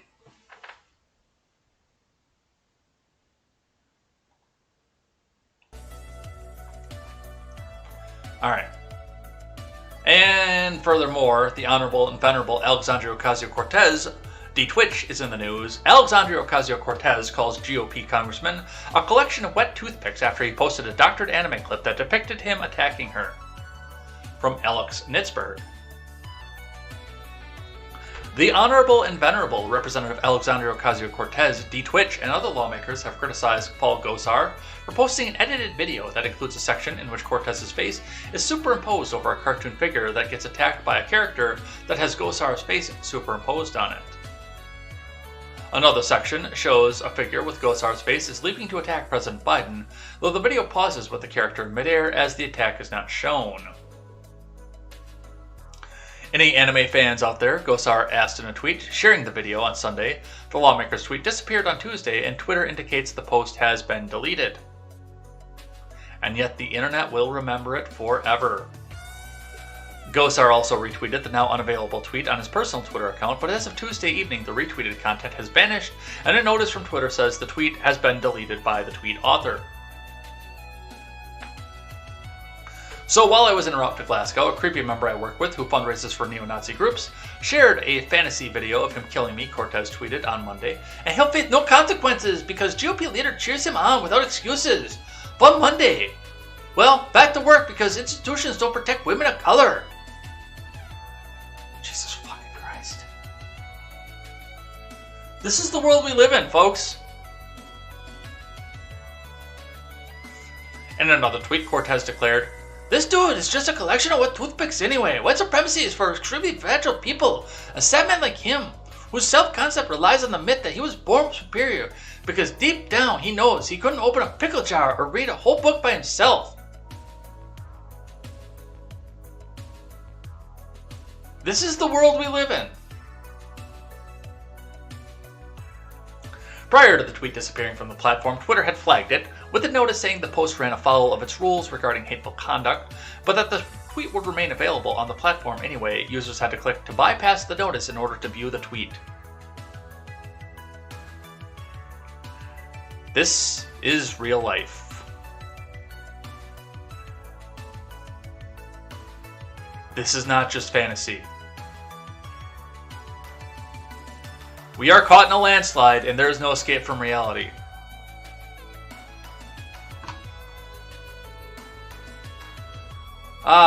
This was not able to be corroborated under green check verified news sources, but this is being explored right now. New court filing confirms FBI agents were in the crowd on January 6th. News report confirms informants working with handlers on January 6th. FBI confirms Operation Cold Snap opened in spring 2020 to infiltrate the militia groups. January 6th was an inside job. Now, I don't know if January 6th was an inside job. I have my suspicions. And there are a lot of people out there. What did the FBI have to gain by doing an inside job off of this? Well, let's see. There was an enhanced security state that came out of this. There was a suggestion of a new 9/11 style Patriot Act to go along with this, which would involve the FBI because it's domestic. It's not foreign, so it wouldn't involve the CIA, which means that there would also be enhanced funding for the FBI to carry out their enhanced surveillance projects. The FBI stood to gain a lot off of this. Plus, of course, the gatekeeping of making sure that nobody who's a political outsider ever gets to be in the office again. The FBI doesn't stand to gain anything. Fuck off. But non-green check verified AM Greatness is the outlet for that, so we're not going to go over that one.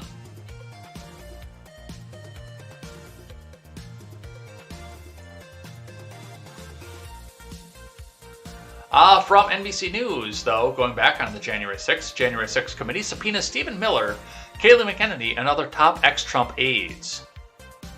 The fresh batch just comes just a day after House Committee subpoenaed 6 former Trump administration and campaign officials. From Rebecca Shabbat and Tegan Finn. The House Select Committee investigating the Selfie Fest on the Capitol issued a new round of subpoenas Tuesday to 10 former officials who worked in the Trump admin, including McEnany and Stephen Miller. McEnany was White House press secretary on the day of the riot, a position she held from April 2020 until the former president left office. Miller, who was a senior advisor to Trump, spread erroneous information about voter fraud in the 2020 election. This is not an op-ed, by the way, NBC. Keep in mind. Objectivity, please. And was involved in efforts to encourage state legislatures to alter the outcome, according to the committee. Others subpoenaed on Tuesday include Nicholas Luna, a personal assistant, Molly Michael, a special assistant, Ben Williamson, a deputy assistant and senior advisor to former White House Chief of Staff Mark Meadows, Christopher Liddell, a former deputy chief of staff, John McEntee, a former White House personnel director, Keith Kellogg, who served as former Vice President Mike Pence's national security advisor, Cassidy Hutchinson, a special assistant to Trump for legislative affairs, and Kenneth Klukowski, a former senior counsel to Assistant Attorney General Jeffrey Clark.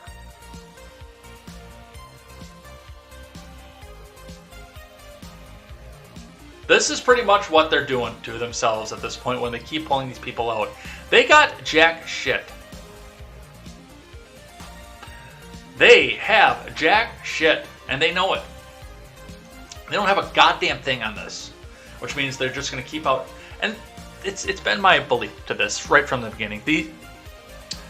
The special counsel, the special, not the special counsel, but the select committee off of this, they're not doing this to do anything about the January 6th Selfie Fest. They're not. They're looking for anything else that they can dig up and use for campaign ads because they know that the Donald is going to run again in 2024. Barring Joe Biden dying and having the conversation about age, Trump is going to run in 2024, and with the unhonk-honking of state elections, he's probably going to fucking win, especially if the economy keeps going the way that they do. It doesn't seem to me that they care that much about a Republican winning. They just don't want that Republican to win. They want a Liz Cheney to be the next president of the United States from the Republican Party. One that they can control.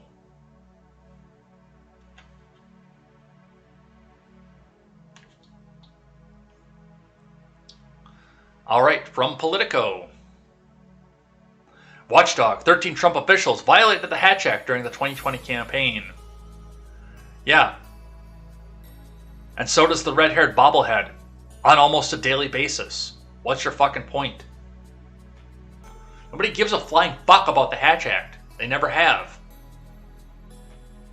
It's all a soap opera anyway.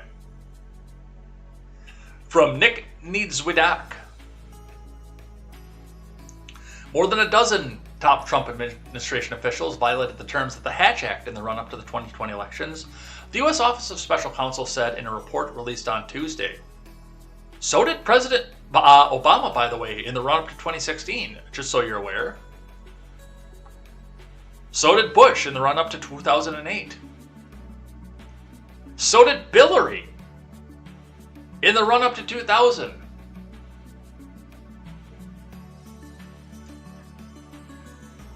They've all done it. Nobody gives a fuck.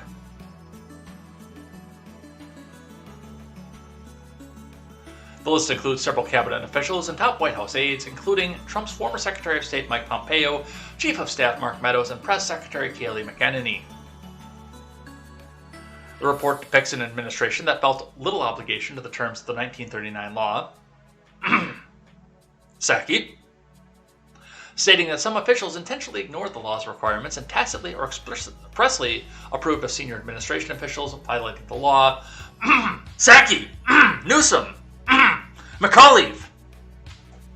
Sorry, I had something in my throat there.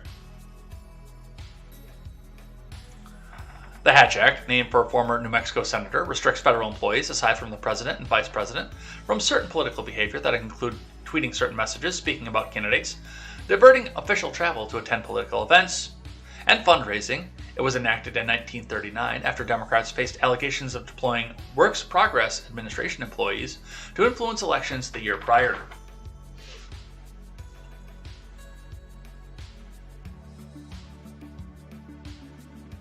And nobody cares. From the Daily Mail. Maybe. There it goes. Revealed! Ted Cruz told students Texas should secede from the U.S. and take the military and NASA with them if the Democrats destroy the country by ending the filibuster, packing the court, and making D.C. a state.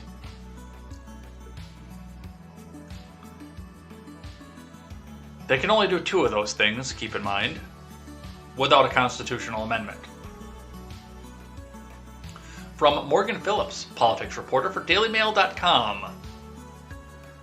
Senator Ted Cruz said Democrats fundamentally destroy the country, that Texas should secede from the U.S. and form its own nation. Yeah, they're not going to do that. Because they have no balls. They haven't had balls to do that since, what? The 1830s? If Democrats end the filibuster, that they fundamentally destroy the country, they pack the Supreme Court, if they make D.C. a state, which is unconstitutional, if they federalize elections, if they massively expand voter fraud, and there may come a point where it's hopeless, Cruz said at an event last month, but keep in mind there was no voter fraud. There's no such thing as voter fraud. Freest, fairest, and most popular president in history, Hong Kong. 1 million votes. 80 million votes.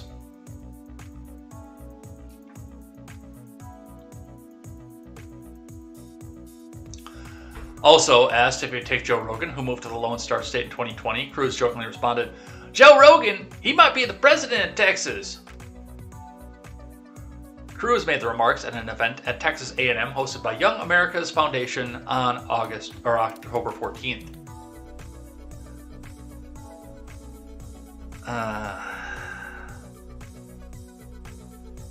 Okay, moving on.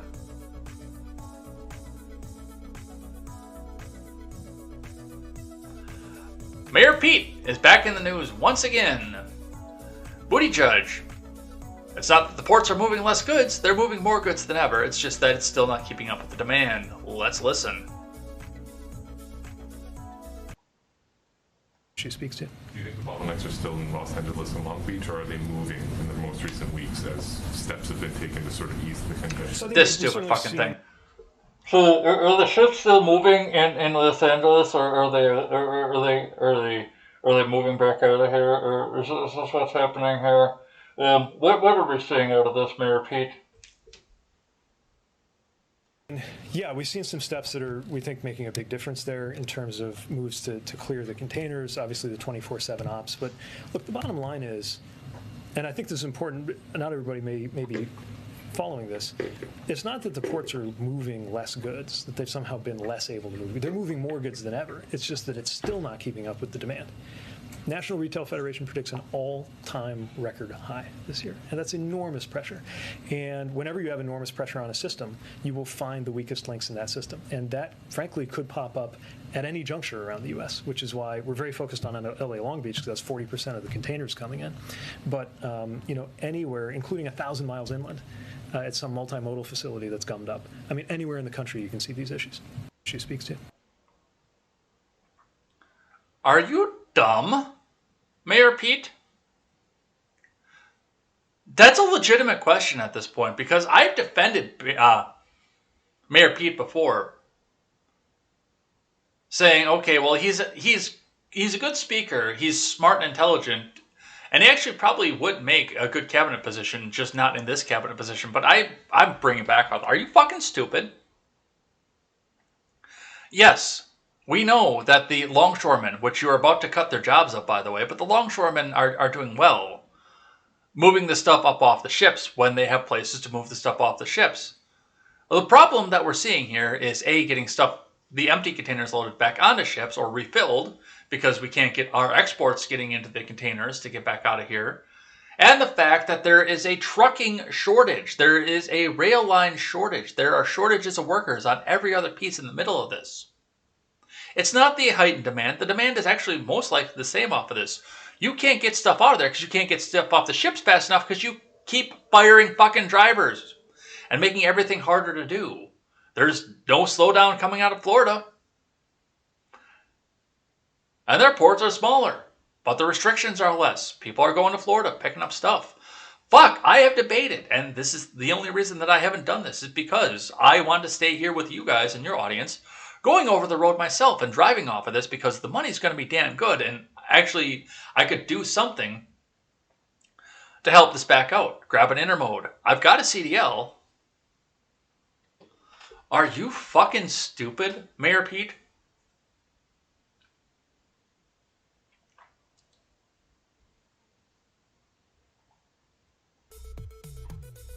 Alright, we got just a few more. We'll actually probably make pretty good time here, unless something really, really pisses me off here and now. So let's finish up these few. Let's do something I'm thankful for, and let's go over and see my buddy Stephen Ignoramus, who is probably one of the best songwriters I have ever met. I am so happy with how that song turned out. And he says he's not even done tweaking it yet, but I'm so happy with how that turned out already. The song that he made for the next season of the Red Ned Show. I am fucking pumped for that. I'm pumped to share that with you guys. Walmart is using fully driverless trucks to ramp up its online grocery business. From Frank Holland.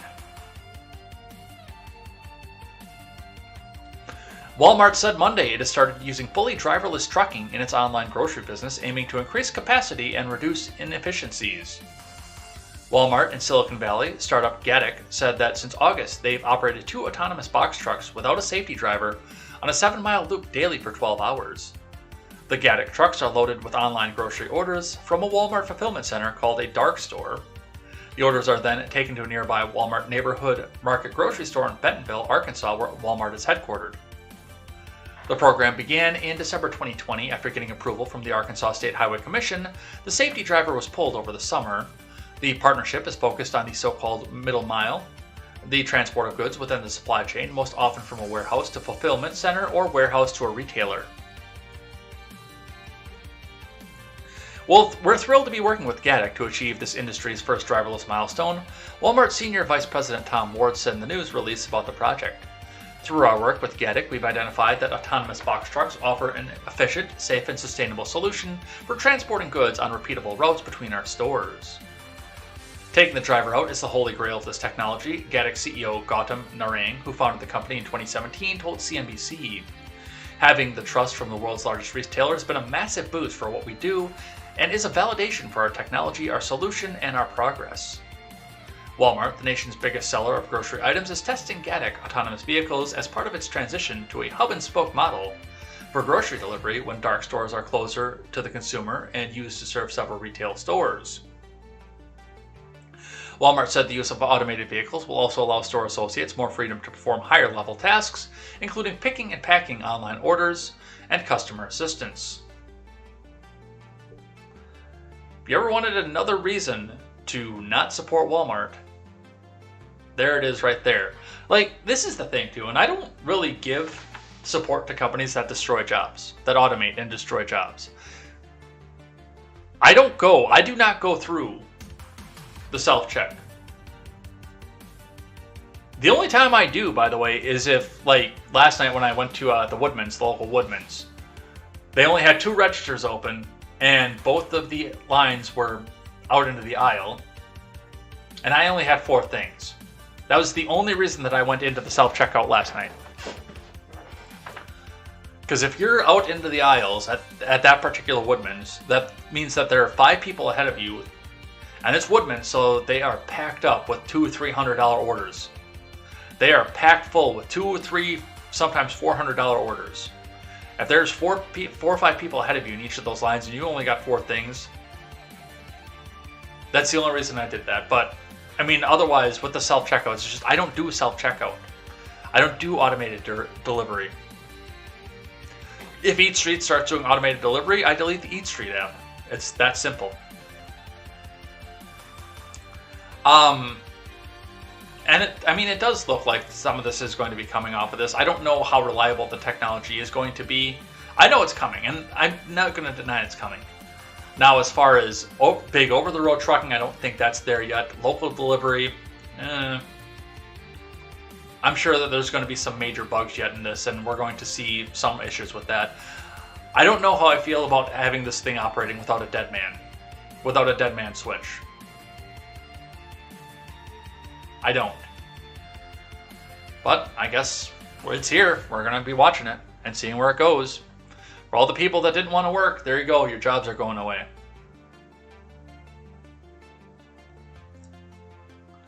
From Just the News. Majority of Americans oppose $450,000 payouts to migrants. Want southern border closed, poll shows. The majority of Americans strongly oppose the Biden admin's plan to use taxpayer money to pay some migrants who entered the U.S. illegally $450,000 each, or up to $1 million per family, according to a new poll. The majority also says the U.S. border with Mexico should be closed immediately, according to the poll conducted by the Trafalgar Group and the Convention of States Action. Polling was conducted between November 1st to 4th of more than 1,000 registered voters who are likely to vote in 2022, with a margin of error of 2.98%. The federal government is considering paying foreign nationals who are separated from their families under the Trump admin after entering the U.S. illegally after the ACLU sued, claiming the migrants suffered trauma. The majority of Americans polled, 67%, oppose the plan, and 55% say the southern border should be closed immediately until the border crisis is resolved. Now, here's one of the things that I go along with this, which, I mean, this is an article that goes along with my biases. And I'm going to come out right out and say that this goes along with my biases, but this is one poll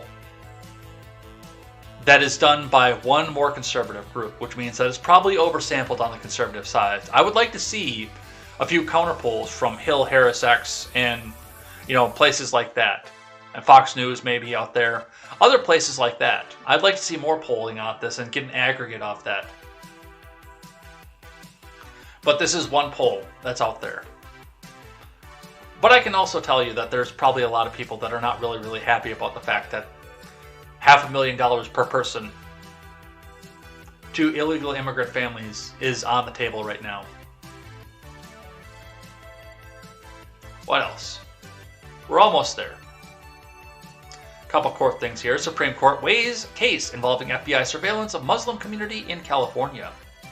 From Melissa Quinn.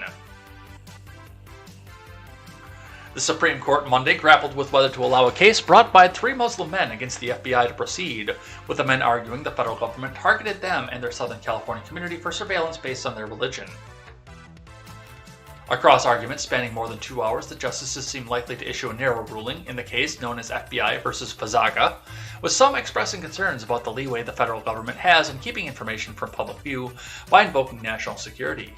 A federal appeals court allowed claims to be brought by California men to proceed, and the federal government asked the High Court to review that decision. The problem is now the government takes a much stronger view on what state secrets doctrine is, Justice Neil Gorsuch told Deputy Solicitor General Edwin Needler, who argued on behalf of the FBI. There's a pretty good argument, Gorsuch said, that the government is using state secrets privilege, under which information is shielded from disclosure, when it's necessary to safeguard national security, as a means to dismiss this case. The case, which was brought against the Bureau and 5 agents in 2011, turns on whether a provision of the Federal Foreign Intelligence Surveillance Act, FISA, displaces the state secrets privilege, which was invoked by the federal government in seeking to block the suit. The legal battle for justices arose around the FBI, or after the FBI used a confidential informant named Craig Montiel to gather information about Muslim residents in Orange County from 2006 to 2007. Over a 14-month span, Montiel allegedly surveilled the Muslim Americans through non-electronic and electronic means, including by gathering personal information through face-to-face meetings and through video and audio recordings from inside mosques, homes, businesses, and at events according to court filings. Wouldn't it be nice if FISA was deemed unconstitutional? I have no faith in the Supreme Court to do that. But wouldn't that be fucking nice? Wouldn't that be amazing? I would love to see that. I have no faith that they can do it.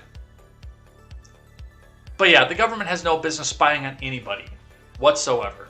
Unless there's reasonable warrant cause, and then you do a search warrant. You don't do an electronic spy and FISA thing. No. No, no, no, no, no. Get rid of this shit, and get rid of the fucking Patriot Act too while you're at it. That is long, long, long since overdue.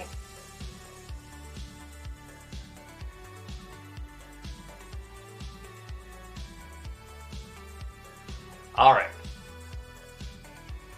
More court stuff here, also from CBS News. U.S. to send deportation case notices to 78,000 migrants who were not fully processed. From Camilo Montoya Galvez. The U.S. government is set to launch an operation this week to send court documents to 78,000 migrants who are not processed for deportation after crossing the U.S.-Mexico border without authorization this year. 2 people briefed on the plan told CBS News, good fucking luck. Good fucking luck. You suck at everything so fucking bad that this is even an issue in the first place, and now you want to come out and say, oh, well, yes, we're going to go serve papers to these people that we didn't fully process. Fuck off all the way. If you think that this is actually going to work. And to you, CBS, fuck off all the way as well that you believe this is actually going to happen and this isn't just some sort of floor show. Fuck you.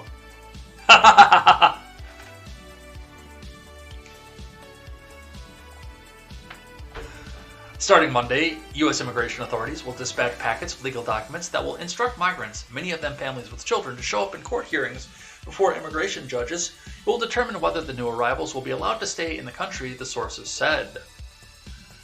U.S. Immigration and Customs Enforcement Plan, dubbed Operation Horizon, is designed to place tens of thousands of migrants who receive ad hoc processing near the southern border into deportation proceedings. This agency will be sending migrants notices to appear as well as other documents. Do you want to piss off the progressives, Biden admin? Because this is how you piss off progressives. This is exactly the reason that during the debates, all those progressives, all those immigrants' rights advocates had to be quietly shuffled out because they started making a protest during the debate. Because they're going to be going back and deporting. Again.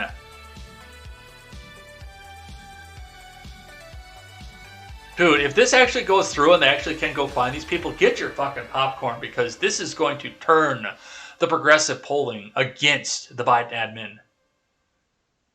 And the protests will rise. They'll be protesting Democrats, and I am here for it. I'm here to watch this. This is amazing. From NBC, or CNBC rather. I should have put this back up at the top with finance, but you know, you guys who want to go out and buy a new house or refinance this year? Well, the government's got a finger for you. Federal Reserve's Bullard expects 2 rate hikes next year. From Matt Clinch. Central banks would usually push, that's key points. Let's get into the actual article for this. The St. Louis Federal Reserve President James Bullard told CNBC that he's currently expecting the U.S. Central Bank to hike its benchmark rate twice in 2022 after it's finished with winding down its bond buying program.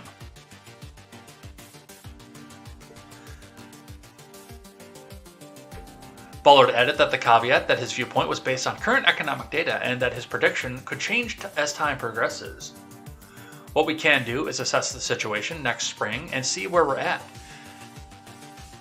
the point that we can make a decision about raising the policy rate, Bullard told CNBC's Juliana Teitelbaum in an interview recorded Tuesday with UBS European Conference. Based on where I think we are today, I actually have 2 rate increases penciled in for 2022. That could really change by the time that we get into the first half of next year in either direction, really. Bullard, known to be more hawkish than other officials at the bank, has shown some anxiety at the surging levels of inflation indeed. New data out Tuesday showed the U.S. wholesale prices rose 8.6% from a year ago in October, their highest annual pace in records going back nearly 11 years.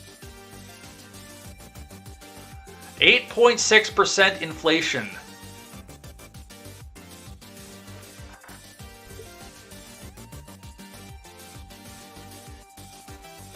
Central banks would usually push up rates to tame inflation, and the Fed has started to normalize policy after the economic fallout from the coronavirus pandemic. It said last week that the bond purchases would start to taper later this month and acknowledged that the price increases have been more rapid and enduring than central bankers had forecast. Translation: we failed. The Fed voted not to raise interest rates from another anchor near zero, and warned against expecting imminent rate hikes. On the current schedule, the reduction in bond purchases will conclude around July of next year. Officials have said they don't envision rate increases beginning until tapering is finished, and projections released in September indicate one hike, at most, coming next year. So there it is. It's going to be harder to borrow money. 2 more, and then we're done. From Mac Rumors: Instagram preparing to launch subscriptions to let users pay for exclusive content from creators. By Sami Fatih. Instagram is preparing to launch in-app subscriptions, allowing users to pay for exclusive content from their favorite creators. As the platform looks to move away from conventional ads for monetization, recent App Store listings have suggested. In May of this year, Instagram head Adam Mosseri said in an interview with the information that the platform was exploring the idea of subscriptions, explaining there are different ways to facilitate a financial relationship between a fan and a creator. Being able to subscribe to some differentiated or unique or exclusive content actually feels more additive as a fan than seeing an ad. Now, Instagram seems to be preparing to put its ambitions into action. As reported by TechCrunch, Instagram's App Store listing has recently gained new in-app subscriptions, as first spotted by Sensor Tower. The new in-app purchases are listed as Instagram subscriptions for 99 cents at $4.99. Previously, Instagram had only listed the Instagram badge as an in-app purchase.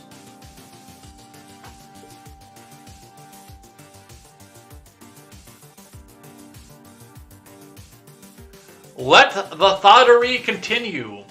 Instagram continues to go through and evolve further and further into OnlyFans Lite.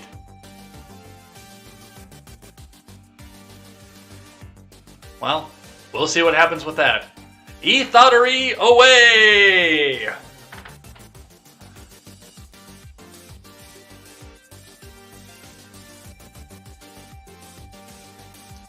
Last one.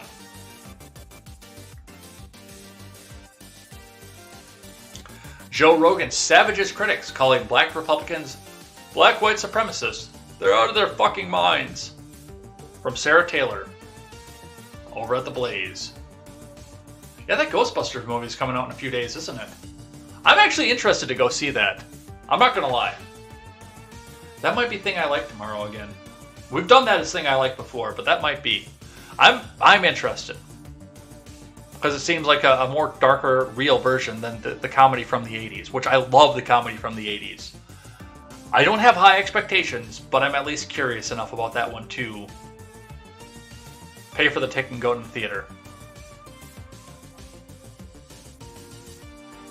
Alright, but from The Blaze, outspoken broadcaster Joe Rogan ripped critics, calling black Republicans white supremacists following last week's Virginia election, which saw the state elect its first female black lieutenant governor, Winsome Sears. Following her election, Sears said she was living the American dream and that her victory demolished all of the narratives about race. During Monday's broadcast of the Joe Rogan Experience, Rogan said that it's impossible to be a black white supremacist. Yeah, white supremacy has become quite the diverse group, hasn't it? You can get there if you're Jewish, white, black, Hispanic, Asian. You can be all those things and be a white supremacist. You can't be gay and be an ISIS, you know. he said. That's like being a black white supremacist, but actually that's possible now. They're saying that anytime a black person says anything that doesn't go with the Democrat Party narrative, that they're saying that person's carrying water for white supremacists. He continued, they're out of their fucking mind. That lady that was the new lieutenant governor is black woman. She's sponsored by the NRA. I don't know any of her accolades, but she's an incredibly articulate lady, particular woman. And they're saying that her becoming the lieutenant governor is a victory for white supremacy. I read that.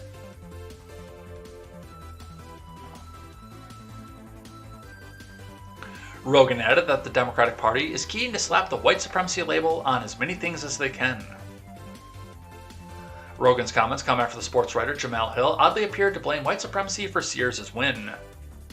In response to Sears' win, Hill, a former ESPN broadcaster, tweeted, "It's not the messaging, folks. This country simply loves white supremacy." Hill wasn't the only one. Liberal commentator Michael Eric Dyson told MSNBC's Joy Reid that Sears was nothing more than a black mouth for white supremacist practices. Of Sears' election, Dyson told Reid, "You're doing what all political figures must do, make a choice. The problem here is they want white supremacy by ventriloquist effect. There's a black mouth moving, but a white idea running on the..." Jeez, I can't believe I'm reading this. "Running on the runway of the tongue of a figure who justifies and legitimizes the white supremacist practices. We know that we can internalize our own minds, in our own subconscious, in our own bodies, the very principles that are undoing us. So to have a black face speaking on behalf of white supremacist legacy is nothing new."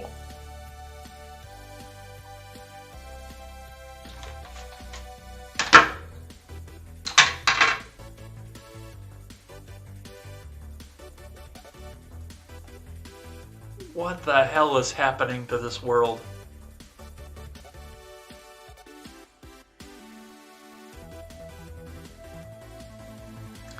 That legitimately made my brain hurt.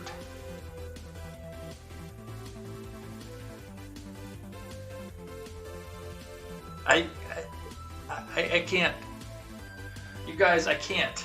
I can't do this anymore. It's so stupid, I can't keep up with it anymore. It's become so dumb. Why is it so dumb? Why? Why must we continue to do this? Mr. Owl, how many licks does it take to get to the Tootsie Roll center of a Tootsie Pop?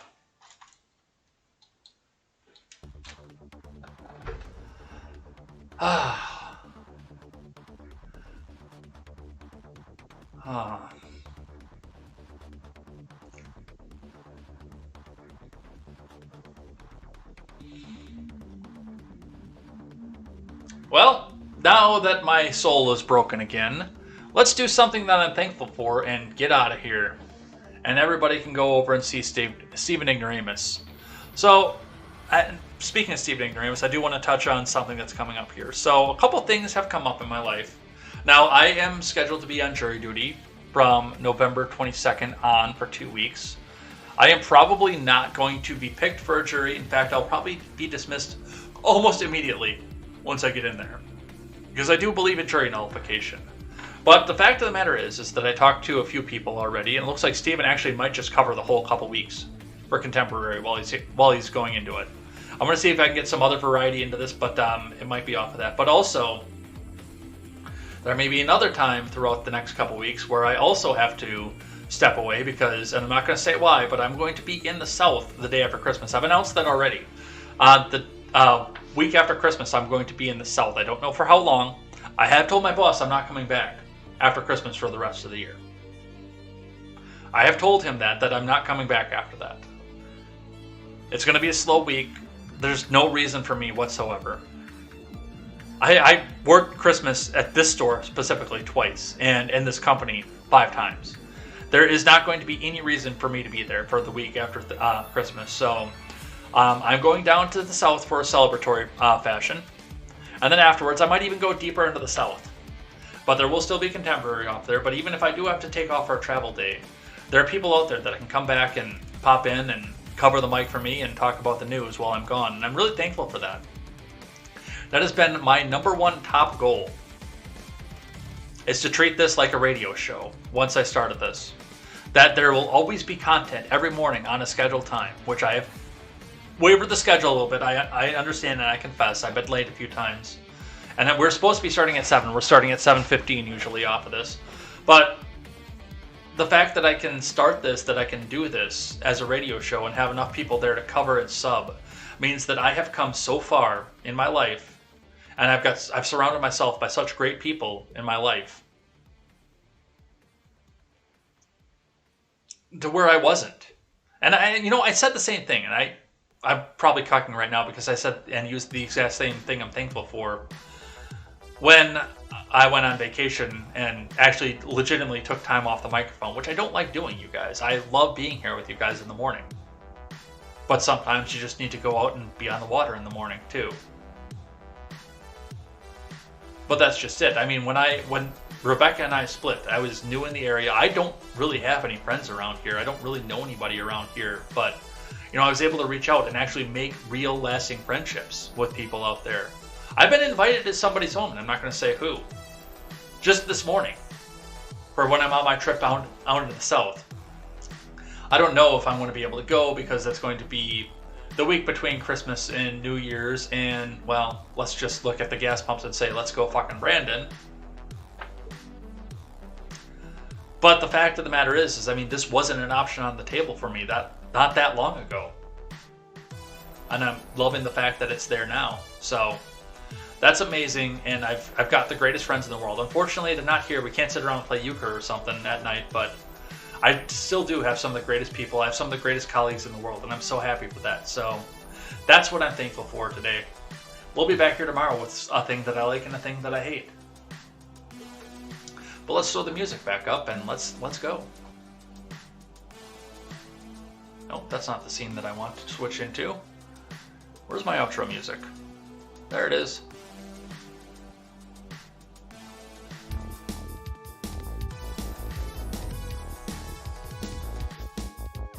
So, thanks everybody who came by and chatted in the live chat, kept everything honest, kept everything going throughout all the rest of this. I'm very happy to be here once again as we go, so definitely thank you to the audience. We'll be back here tomorrow with more Contemporary. Join me at 7:15 in the morning for more headlines, more news, and more commentary to go with that as we see the winding down of the Rittenhouse trial as well. And since I don't have to work for the next 2 days because, well, they have PTO out there that was about to expire, you have to take it now. It's not my problem for the next 2 days. We might throw a bonus video game stream up here throughout the week too. So pay attention to that, pay attention to the Discord, and I'll put it on the Twitter as well. We'll do some more Fallout 4. We'll try it on a weekday night, see if we get any better results off of that. So definitely looking forward to that. Getting into some of the good part of the game too. So definitely looking into that. We will see you otherwise next time, whether it be tonight or tomorrow morning for more Contemporary. Until then, I am Jay Edgar, and this is Contemporary. Take care.